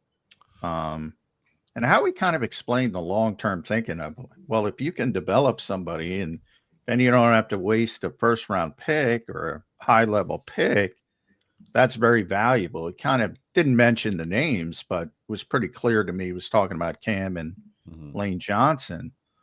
And then Sam Howell, quarterback. And I asked Howie if Tanner's injury had anything to do with shifting that. And he pushed back and said no, but do you think either of those had to do? And I'll throw Darius Cooper in as well with the Johnny Wilson injury. Do you think any of that changed how he's thinking late in the process with those particular positions? I don't think Wilson. It is interesting, what they would have done, I guess, if Wilson had stayed healthy. I think they would have kept 6 at that point, and then maybe you have to take less at another position. Maybe it's not Trevor Keegan making the roster. Right. With Williams, I think part of it, I don't know how much of it is Lane, although I think that's, that the Eagles have already, as we know, been like wanting to draft an offensive tackle high. I think they wanted to do it this year, to be honest. They've been wanting to do it for like multiple years now, where the situation has not worked out for them to be able to do that, and they've had to pivot. I think, part of it is informed by how, I think it was a couple years ago now, anytime the Eagles had like one of these fringe roster guys, like let's say Coyote Awashika, still the Detroit Lions, I believe. Yeah. Like anytime one of those guys became available, poached, off the practice squad. Dylan McMahon last year, poached. I think there's something. I think teams are for as much as we talk about Jeff Stoutland and how valuable he is in Philadelphia, I think other teams are aware of that and kind of want to get a piece of some, a former Eagles offensive lineman when they can, because they feel like there's some upside with that guy. So I totally get not wanting to expose Cameron Williams to waivers. I would not have done that. But again, I just think you could have stashed him away in IR instead. Yeah. What do you think of go ahead, John, if you want to follow up on that real quick. Just Sam, the fact that if Tanner doesn't get hurt, is Sam Howell still here? Yeah, I think so, because I mean, as McCord and neither McCord nor DTR could play this year. That was very apparent. They couldn't play this year. And I think the Eagles I think they're just a team that likes to keep 3 quarterbacks. You know, the quarterback factory is not only going to keep 2 quarterbacks. I think there is value in that third spot, given the new rule, the emergency third quarterback rule. Like that's a nice little thing to have there. Somehow, if both of your starters or your top 2 guys get knocked out, you can bring that guy in. And I think Howell is a guy who, like, you feel like, okay, we have a chance with that guy somehow if Jalen Hurts and Tanner McKee get knocked out in a game, or if you're going into a game where, like, they could be early in the season, Howell is now the number 2, or if Hurts gets hurt and then McKee has to start 1 week and Howell can be the number 2. Like that's a credible option for them there. And yeah, I do think, that was a worthwhile addition for them. BLG, one of the surprises, well, not a huge surprise, but one of the notable names who was released yesterday was APR, Antoine Powell-Ryland, 7th round pick this year. What'd you make of that? And kind of the moves that Howie made at the edge and who he kept. Keeping Obo is obviously an interesting move. Yeah, APR made it interesting there with that. Yeah. That's what he does. Like, he's a forced fumble specialist. He had 9 in his last 3 years at Virginia Tech there. That's crazy. Like, that's a lot. That's not like a fluke. That is like really good production. And he's clearly has a knack for doing that. It's not just luck. So, it's otherwise though, just an invisible summer. Like totally. Really, summer was not good, and I still would have kept him. I don't know how, but I would have came up with a sprained ankle. I would have kept him. Because he has those traits, and I don't see that from Aziz or Josh or Obo. I don't see. He's got something about him. And granted, I'm with you. He was invisible. He did nothing until he was lined up against Samuel L. Jackson, who was the first Jets cut. So you have to put that into the equation. But I go back to the Eli Ricks play in Baltimore against a 4th-string quarterback, and I'm like, if APR gets picked up on waivers, I got a problem with that. Now, if they get him back on the practice squad, not a big deal. So we'll know a little bit after, certainly by practice, if he's back. But I'm a little bit surprised they let him after that little performance. And I know it was little, BLG, and I know it was the disaster the summer was, but there was something there that the other guys don't have, I think, on the back end of the roster. And that's my biggest concern with this team is the edge rushing room. Yeah, I think that's fair. And again, they had an extra stash spot that they didn't use. And yeah, maybe it could have gone to him. And I think that would have been a good way to kind of stash him away at a position, like you said, where they need some upside there. So yeah, I think that's a fair gripe to have. It's the 2nd year in a row where they cut their final pick from the draft in their rookie seasons, obviously with Dylan McMahon being that guy last year. Yeah. BLG, you think they make any moves? Think they make any trades outside the roster right now and bring somebody in? I mean, I thought the roster at first glance looked pretty good, but there is a couple spots you're like, ooh, they're a little weak there. You think they make a move, bring a player in from the outside? Yeah, I mean, I think edge rusher is the one, right? That would stand out if you're looking for like a proven kind of player. You're not looking just to add another kind of guy in terms of like you already have Obo Okoronkwo. I think that's that kind of player. If you bring Patrick Johnson back either on the roster or the practice squad, like you have enough like depth kind of guys. If you can get someone who, and I don't think it's going to be, obviously now it's not going to be Trey Hendrickson. I don't think it's going to be a big money kind of player. I just don't think that's what the Eagles have been looking to add. But if you can get someone on their rookie contract who, has more upside and has more production in the NFL, that seems to stand out as like a position where they could really use that help, because you're banking on Nolan Smith and Jalen Hunt in a big way. And I think Uche had a solid offseason. I didn't really love Ojulari's offseason other than like, okay, a good practice against the Browns and then a good preseason showing against the Browns, but otherwise not really inspiring. Maybe he's a game day player. Maybe. That's what you got to hope for. That's what you got to hope for, because practice wasn't great this summer, to BLG's point. Yeah, that I've been harping on that. It's interesting you say, because I agree. You know, Patrick, I mentioned, I think he should have made the team. So I think they're fine from a depth standpoint. If you're not adding somebody who jumps hunts, I'm like, well, what's the point? Because I think the perfect role for Jalix this year would be the third guy, not the second guy. So I kind of agree with that. And the reason I say it is because I want to talk about corner. Because I think they're fine from a depth standpoint, but I don't have any confidence in those guys yet at cornerback 2. Where are you with Ja'Cory Bennett? Because on our show, I don't know about Bleeding Green Nation and the feedback you get, but on our show, I got a lot of people are like, Ja'Cory Bennett. I mean, not that he's been great, but he hasn't done anything terrible. I mean, he just got here. I think there's some upside to that player. Is that still your hope that he's going to be ultimately, whether it's week 4, week 8, the starting outside corner opposite Bunyan Mitchell? I do think he does have upside. I agree with that. I do think there's a little bit of like, well, this guy, he's the new guy, and we haven't seen him struggle yet. So then it's like he might be good. Now, you know, he had that one day in practice against the Browns where he was pretty bad, and that was alarming to me. Now, you know, he was playing on the left side. He doesn't do that as much, or hasn't done that as much in his career. He's obviously still adjusting to this defense after not being here for too long. So I'm not ready to write him off, but like this idea that he could actually be, you know, this huge diamond in the rough, like I don't know about that. I think the realistic outcome for him is that he bides his time here, where Adoree Jackson starts the season week 1. He probably inevitably will struggle at some point and might need to get replaced. And I think you pivot to Ja'Cory Bennett at that point in time. And I don't think, you know, it's like this magical, oh, we solved the cornerback 2 spot, no questions asked. I don't think it's that, but I do think, you know, there's hope that he could be a good starter, or at least a quality starter at that position at some point this season, not right away. If they don't make a move there, I think the one other way to improve that or mask that is get a better edge rusher. I've been talking about trading for Trayvon Walker, BLG. I know it's a bold one. I know it's probably outside the realm of where they would go, but do any names come to mind for you that they could add potentially at that spot? I like a splash like Trayvon, but I understand it might be a little too rich for the Eagles at this point.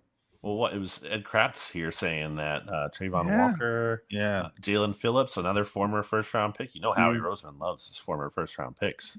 Yeah, Jalen, great player too, but he just hasn't been healthy the last 2 years. Really good, I mean, specifically in that Eagles practice against the Dolphins a couple years ago. Yeah. He was really he kind of did a number on their offense. So 1 and a 3 for Trayvon. You doing it or no? I have to look closer. Trayvon Walker, 24 years old, 6'5", 275. He's got back-to-back double-digit sack seasons. He's got the He's from Georgia. That's all you need. Oh, yeah. He's from Georgia.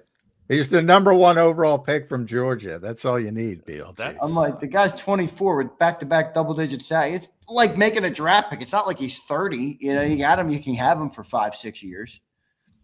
And then he signed for what? 2 more years. Then you have the 5th-year option. And well, and plus you're back in the mold of, but the business is what makes it difficult. I think he'd be a perfect fit from a football standpoint because everything falls into place. And Nolan's your number 2, and Jalix is your number. I think it's a home run. But then if he plays well, which he will, just to a certain degree of how well, then you're paying him $25 million and plus. So you're back in the same treadmill. And I don't know if he's the best fit for Vic because he is a little bit bigger. He obviously probably wouldn't be comfortable dropping as a flat defender, and he likes that. So the guy I focused on is Arnold Ebiketie from Atlanta, Penn State Temple guy. 6'2", 250, comfortable, decent rotational rusher in Atlanta. And they drafted a couple of pass rushers, so maybe they have an excess. And I think he comes in as your number 2, and he makes you incrementally better. Is that realistic? that seems like, value wise, that would be more in line, and contract and everything wise, that would be a little bit more in what they seem to be looking to spend. But I don't know, again, like how much of what's the delta between, like him and Uche and Ojulari? Like, is it that massive where you do want to make that move? I don't feel, I don't hate it. I'm not I'm not out here saying the Eagles need to do this. Yeah, it's rare, and I don't know if you got it from Howie. It's very rare that Howie's going to obviously insult players, and that by no means wasn't an insult. But I did sort of the antenna got raised when he was talking about the edge rushers and said, basically, sometimes you do it with stars, sometimes you do it in another way. I thought that was pretty revealing from the way how he typically handles his business. I think he knows he needs to get better at that position. I really do. I think and then pairing that with the really stressing the point that we're not done. Like I think he kept stressing that. Like I think he's very aware that they have work to do, and obviously we saw the CJ trade initially from the Saints that happened around this time. Jahan Dotson trade happened around this time. That was actually before the third preseason game last year. But, this is a time of year where they can still make a pretty significant move. So, yeah, I think that's it was kind of interesting because Howie was like, let's see how the next 24 hours plays out. And then he also said, let's see how we look in September. And I'm like, all right, so are you making a move in the next 24 hours? Or is there a macro move you might make in September? I was kind of not confused, but I thought that was an interesting way to phrase it by Howie, where 24 hours could be something, and also all through the start of the year, kind of really opening up how the window for him to make moves. Yeah, it could be both. Yeah, it could be. Because he will do stuff, obviously, at the trade deadline. He's already made 5 stinking trades in August. I mean, it wouldn't shock me if there's 6. Already, there was a trade this morning. Detroit sent Tim Patrick to Jacksonville. So a lot of times that happens where you're jockeying back and forth with teams, and they say, well, you're going to cut him anyway from the team that wants him. And they say, no, we're going to keep him on the initial 53, and that's Spurs, and you give up a 6th or 7th. So maybe a trade like that happens.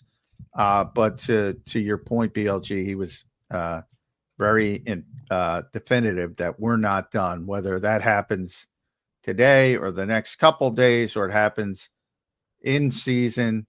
I don't think the Eagles are done, and that's part of why Howie's Howie, and he is the best GM in football. But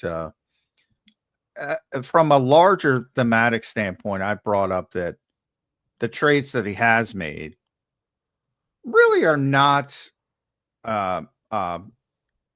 they kind of highlight that the offseason roster wasn't the Eagles' best, in my estimation. You've already added a cornerback, receiver, offensive tackle, and quarterback.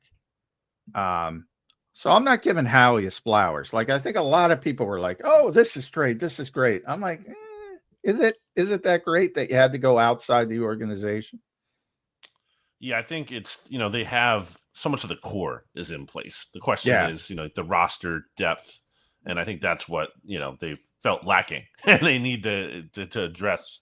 And that's kind of what they've been doing. And really, you look at how they have 12 picks in the 2026 NFL draft. Yeah. And still a ton. He still gets a pick back. People forget that. Like when he makes a trade, right? Like he generally gets a pick back. So he keeps that flush to use them again. And then you have 3 third-rounders, you have 2 projected. I mean, obviously you're including the projected comp picks in here. Yeah. But if you go up to the 4th round, you have 1, 2, 3, 4, 5, 6, 7 picks. Like that's as many picks as a lot of teams have just in their original draft class. Yeah, rounds 1 through 7. He has 7, 1 through 4. So, and if you're in this, Super Bowl kind of window, that's what I mean. That's my take on Trayvon, BLJ. Sure. It's like, do we really want to draft a boatload of players who might be really good, but they might not be good till 28, 29, 30? I mean, we got a window right now with a rare opportunity, a young team, a team, most of them are in their prime. I'd be pushing, but again, I'm not going to say I know more than Howie Roseman.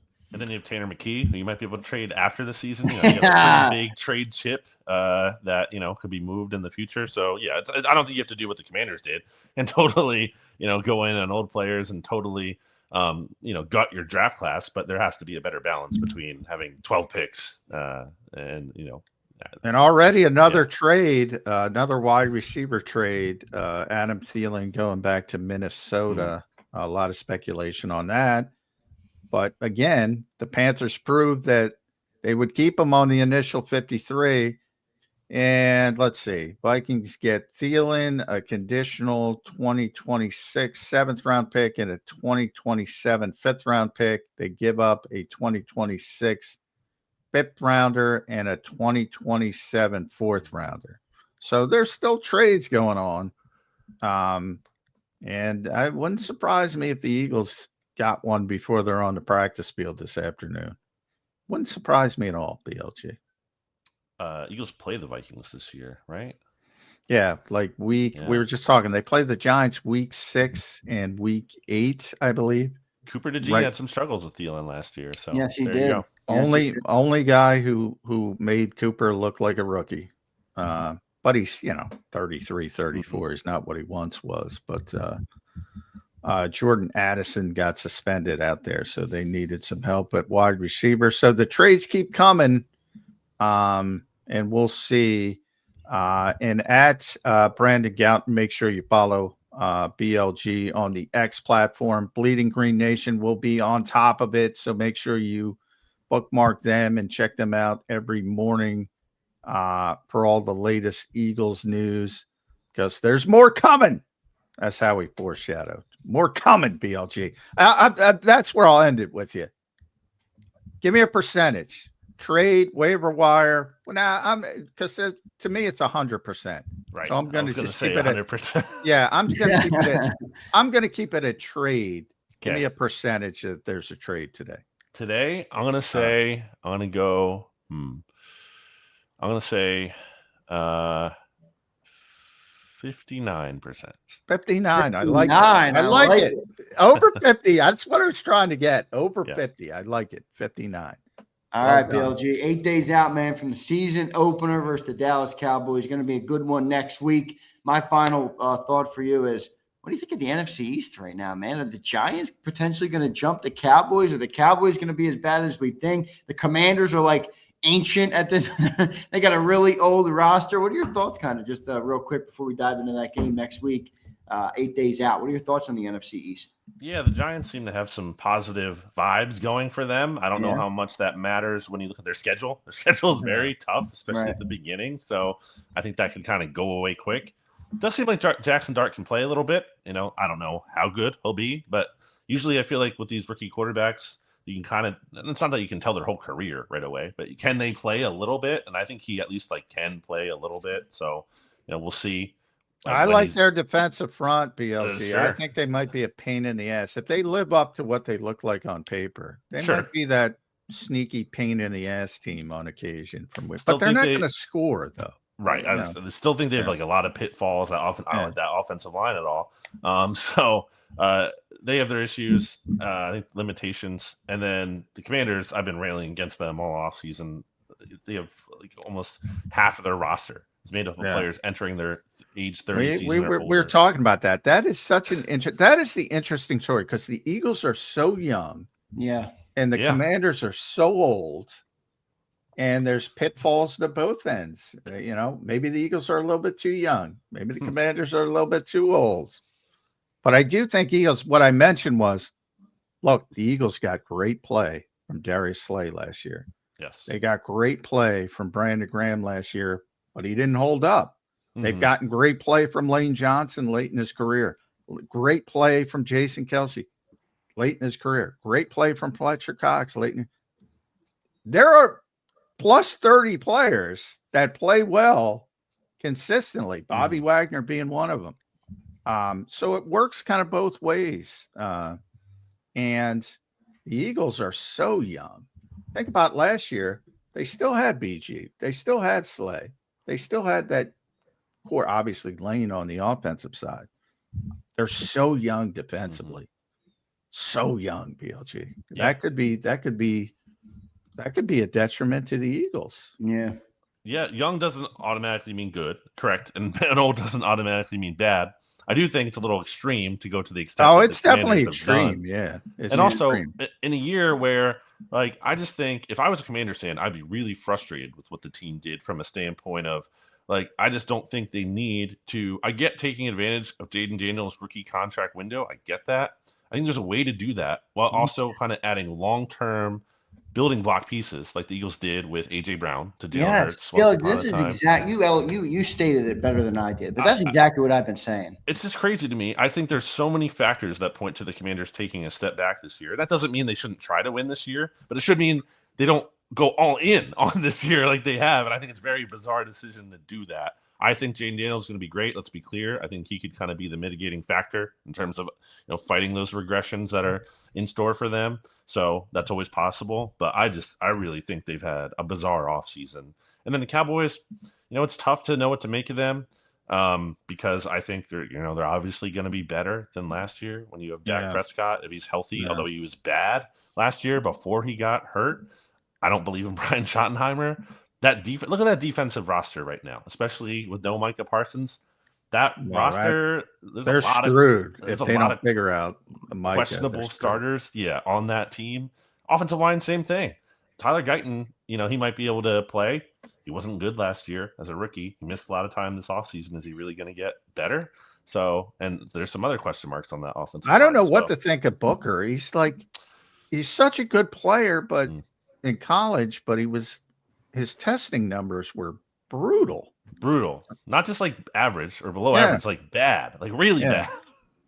I don't know what to think of him. The Cowboys, as always, are going to be interesting. That's all Jerry cares about, seemingly. But I'm with you. I don't think they're going to be very good.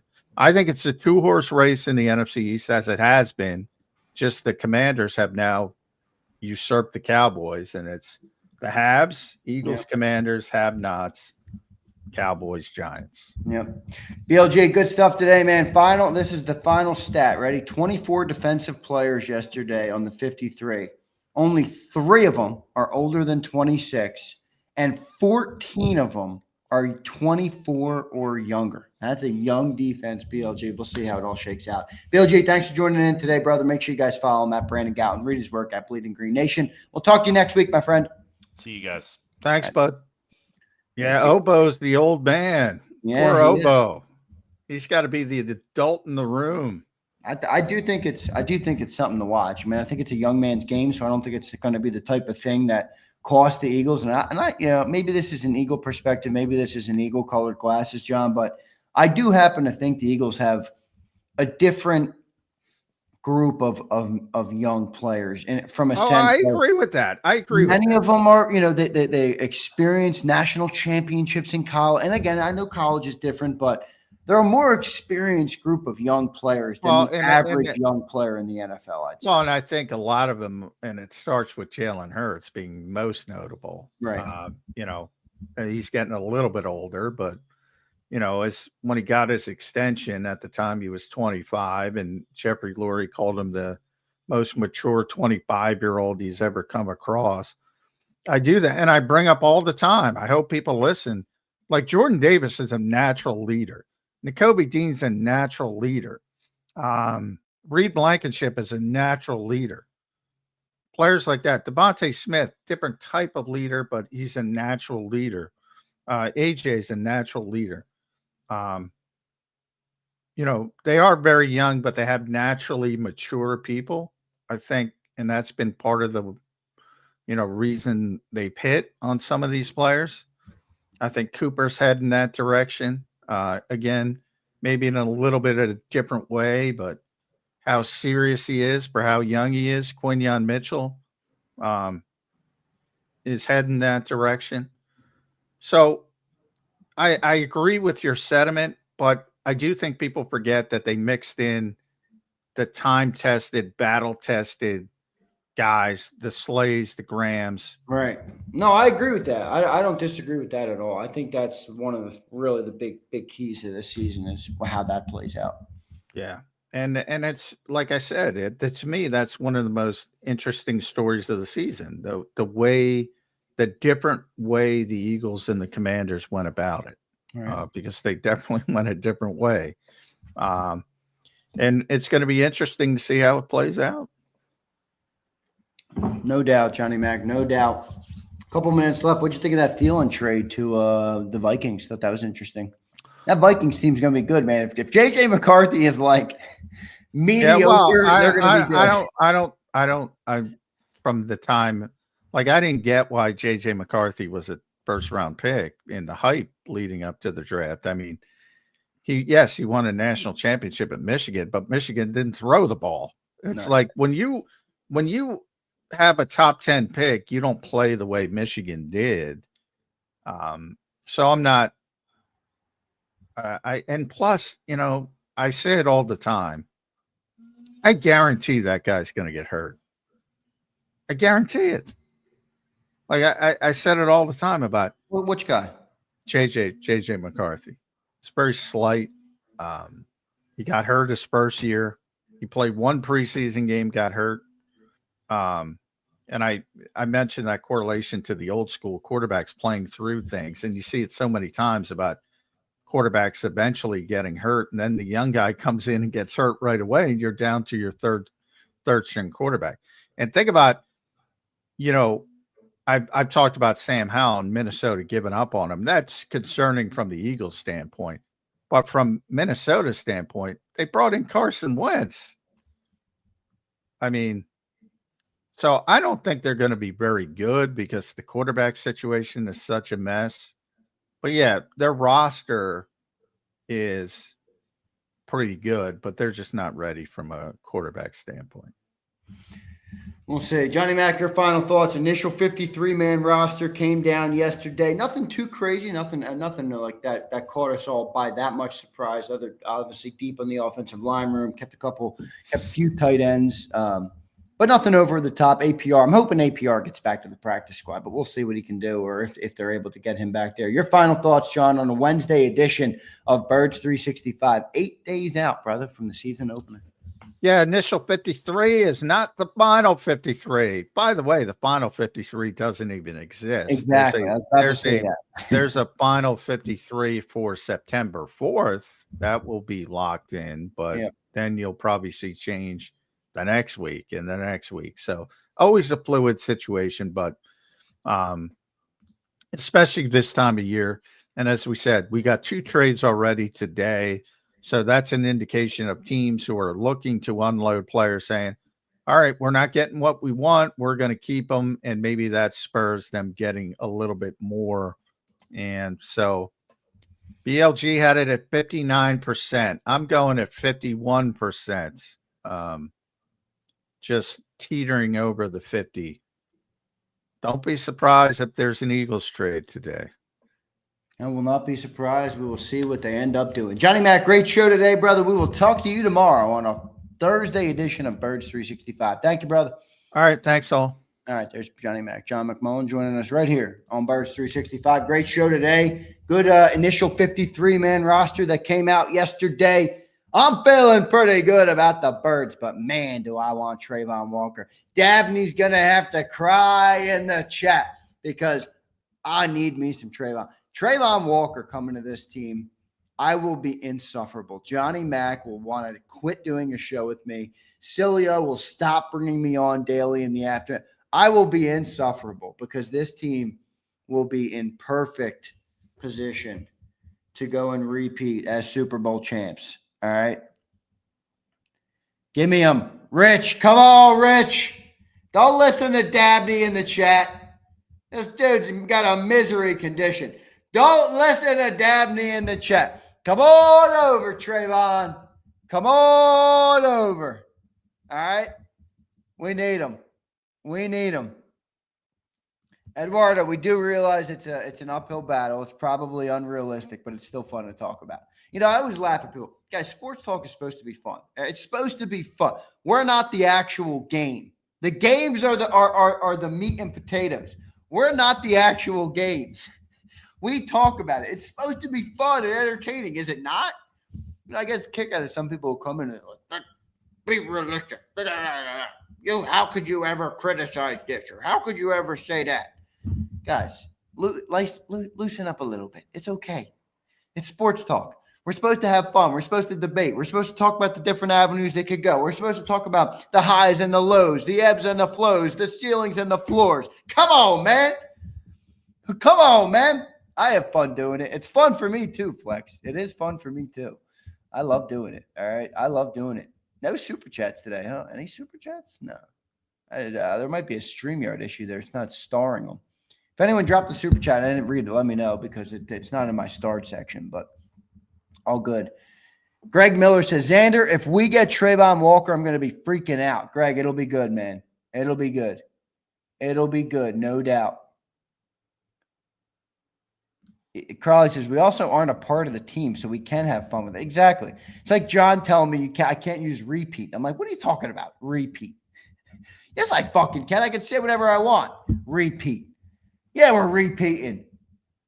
It's a different team. I know, but the team still won. It's a different team. The franchise won the Super Bowl in 2025. Did they not? All right, or 2024. It was 25, but you get it. I'd give a 1 for Trayvon. I would give a 1 and a 3. Here's what I wouldn't do, though, because I've seen this somewhere, too. I wouldn't give an edge rusher. Like, I saw somebody saying, oh, trade Nolan, and then you don't have to give up the 1. I'm like, that is so counterproductive to me. We need Nolan. If we got rid of Nolan, then you're going to be in the same spot. Now, he didn't tell me, it's Curtis. He just keeps – every time I say that word, he brings up that the Eagles don't want to say it. I'm like, I know the Eagles don't want to say it. I'm going to say it, though. But he's like, he keeps prefacing in the very Johnny Mac fashion. He keeps saying, I'm not going to tell you to not say it, but the Eagles are saying they won't say it. I'm not going to say it. I'm like, all right, John. All right. All right. It's a repeat. Come on, Trayvon. Come on over. Yep, I'm with you, brother. Trading Nolan, I agree, is not the right move. Zeal says Xander doesn't work for the team like John. Well, Zeal, it'd be nice if the Eagles reimbursed me for John's paycheck every month. I don't think they're going to do that, though. So technically, it works for us. Contractor for us. Abe says, Xander, get someone with a red dot in their head to speak to the Jags owner. Abe, come on, man. Come on, Abe. Dirty Air says Sweat was solid, but like, man, he wasn't groundbreaking. No, he wasn't, but he was solid, Dirty Air. Well, that's the word you used. He was really solid. You know, I think expecting Jalix to be Sweat is a little unfair to Jalix.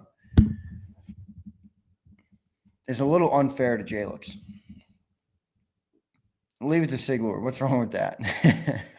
I'm not saying it was fucked up. I just don't, I'm not going to go down that road. Her ad says, would you rather have Trayvon Walker or Will Anderson Jr.? Well, they're not getting rid of Will Anderson Jr., but I'd rather have Will Anderson.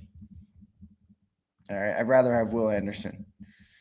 Trayvon Walker was literally a dog at Georgia. Yes, he was. Yes, he was. And Jay looks to be known. I agree, Dirty. It's a lot to ask of these guys. It is. It's a lot to ask.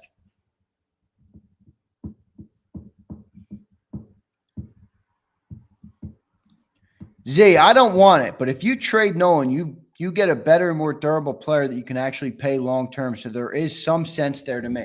Well, because then you wouldn't have to pay Nolan. So you're basically replacing Nolan with a guy you'd pay. But I don't know. I'd almost rather let Nolan walk out the door than in a couple years, Curtis. Because again, my point on this, Curtis, is more about the window is now. Don't fucking wait for 27 and 28. You got Jalen and AJ and Devontae and Saquon and Lane Johnson still here. Mylotta's in his prime. Dickerson is in his youth. Like, what are we going to wait till 27, 28? Why? Like, I don't see that. Guys, these are the years that right now there's a documentary on Netflix about wait, what happened? Prince, are you messing with me? Did a trade happen?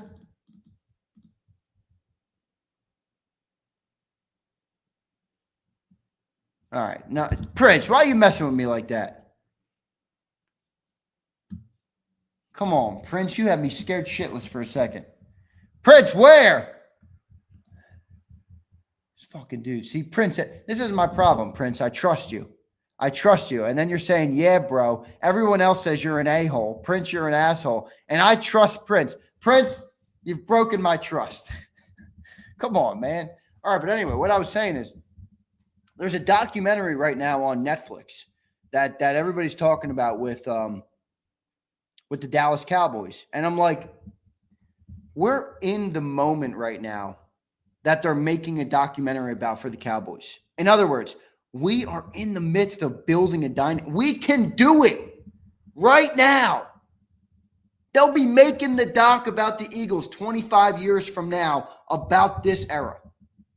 I don't think sitting there and waiting and resting on our hands is a good move because we're prioritizing future bullshit. Go and win. Go and run it back. Go and run it back, man. I think the Eagles should do it. Now, again, I know that there's more at play. Here comes Dabney. Ready? Clue Dominique Dabney. He's going to come in. You can't do that, Zander. The media is so toxic. Don't listen to this guy. Here comes Dabney. Cheer up, Dabney. Cheer up, Dabney. Holy shit. This guy is a curmudgeon. This guy is a total curmudgeon. I think we should do it, though. I think we should do it, man. We're in a rare opportunity. We have a rare opportunity with a team that is so young and so talented and so gifted. I'm adding to that team right now. I am going all in. I am going all in for this team if I'm them. I just am. That's just what I would do. So, but again, I understand that there's more to it at play. Trade J-Mac for Trayvon Walker. They're going to have to throw in a 1 for that, Abe. They're going to have to throw in a 1. If Dabney's not here, I don't want to bash him. I only want to bash him if he's here. Bruce Banner says, we ain't building no dynasty, homie. Bruce, you're still recovering from me shitting on you the other night, aren't you? I trolled you on Sunday night, and I saw you after. I'm one of Jakib's biggest fans. How could you? I'm like, oh, Bruce, you've been here long enough to know. This is the Thunderdome. Prince, you're not the main character, Prince. Come on, man. Have you lived if you don't have a few felonies? I haven't. I don't have any yet. I don't think I'll ever get any, but hey, never know. If I have a daughter and someone messes with her, I might catch a felony. Nobody's messing with my daughter. Dream Green says, what about Christian Wilkins, the DT that was released from the Raiders? You want to go down that road? All right, Dream Green. Evidently, that dude's got some diddler vibes in the locker room. I'm not really sure what to make of that. All right? I'm not really sure what to make of Christian Wilkins. Siglord says, not a son, though? Well, I would. My son will be able to fend for himself. No, Siglord? Now, if he's a youngster, sure, I'll defend him, but my son will be a savage. All right, Siglord? Daughters are off limits. Don't fuck with my daughter. I don't even have one yet, but I hope to have one day.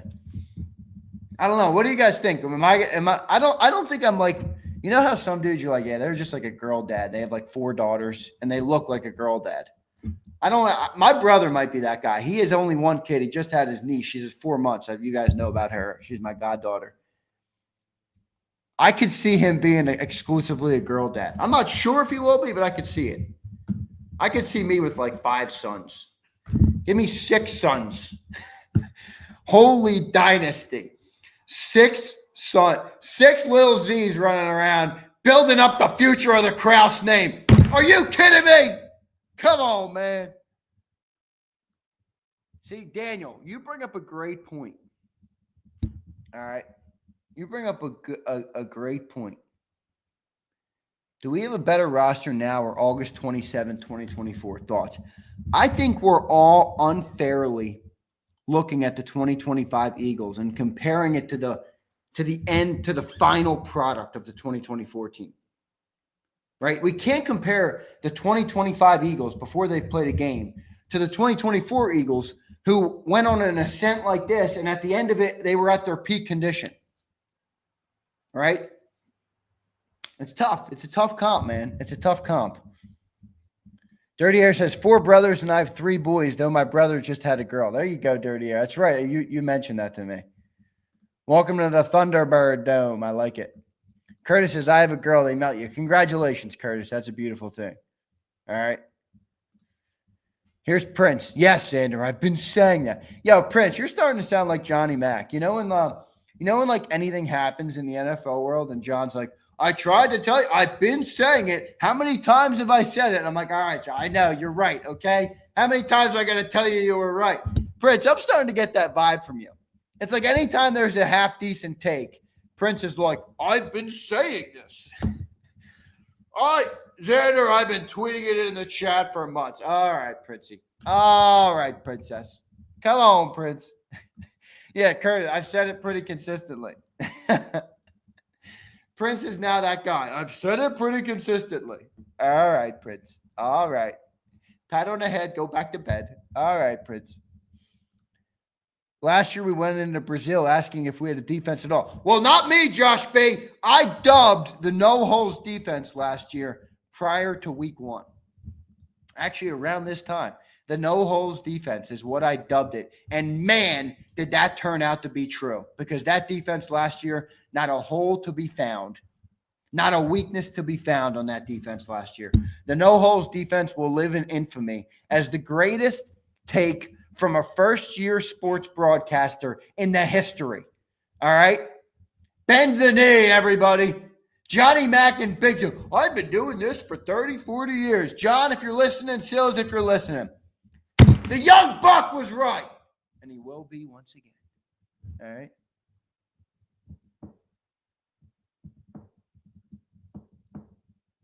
Z should have played the lottery with that luck. It might be the 3 holes defense this year. We'll see, Crowley. Big Mike says, Z, granddaughters raise that mentality even higher about our girls. I have 2 granddaughters. Big Mike, I'm sure you're ready to catch a felony if needed to protect your granddaughters. All right, I respect it. All right, kiss the ring. Yes, Tony, kiss the ring, baby. All right, I got to go. I got some emails to send. Yes, how brutal does that sound? I'm not the email type, but I got to send some emails today. I got some business to handle as we are here. Brian Fleming, good to see you. I haven't seen you. I feel like in a couple days, but maybe not. I'm not really sure. Hopefully you got your shirts. Hopefully everybody's shirts I sent last week are there. And there's a couple guys I said I was sending a shirt to. I'm not home yet, so once I'm out of Cape May, I'll send them. I got Tony, Dio, and I'm going to send Jason A-Team the jacket. And I know I owe Texas T as well. Texas T I owe as well. Josh B, I know I owe the jersey to as well, but I need a better size for him. Business, go back to sleep, Jay. What are you talking about, Bruce? I don't like sleep. Sleep is overrated. I'll sleep when I'm dead. I got a business to build, all right? Bruce says better potential in this roster, mainly because of Campbell. Well, I don't know, Bruce. I think there's a lot of potential. I agree with you on that, but better, I don't know. You lost a lot, but we'll see. We'll see. I don't hate your take, but I probably wouldn't make that take. 3 holes is crazy work, man. You guys are. Big Mike says fire Kango today, Z. Thanks, Big Mike. This is that new collection they got. These are quality Kangos, man. They really are. They're just nice hats. They're nice. I like quality shit. Do you guys like quality shit, or do you like to buy junk from the dollar section at Walmart? I don't. I like quality things. I like things that last. That's what I like. All right. Xander, you know I am all in on Trayvon. Kimberly, you didn't even have to be here for me to know that. All right, Kimberly, thank you for being here. Appreciate all you guys. I got to run. Hit that like button. Subscribe to the YouTube channel if you're not already. Drop your comments down below. I try and get back to everybody. I love all of you guys. Thank you for supporting this channel, for supporting me, for supporting our shows. I have some good things coming. All right. I have some good things coming for Jacob. Nothing on the front, but things in the back end that will expand the way we share out our content. I'm going to thank Daz, who got me connected with the right website to hire some people, hire some virtual assistants to help build out the business. So I'm going to be adding some people. I'm trying to make the JAKIB team, not only us, but you guys as well, blow up this year. All right. I want to reach far and wide across every social media platform and everything like that. Right now, we're really just YouTube, man. I live and die on YouTube. All right. I live and die on YouTube, but I appreciate all of you guys. See you next time, everybody. You've been listening to Birds 365, the destination for the passionate Eagles football fan who bleeds green. If it's Eagles football, we're talking about it. Debate inside the locker room and guests that are some of the greatest football minds from around the region. We hope you enjoyed the show. We know we had a blast. Make sure to like, comment, and subscribe, and we'll be back soon. But in the meantime, hook up with us on social media at JAKIB Sports. See you next time on Birds 365.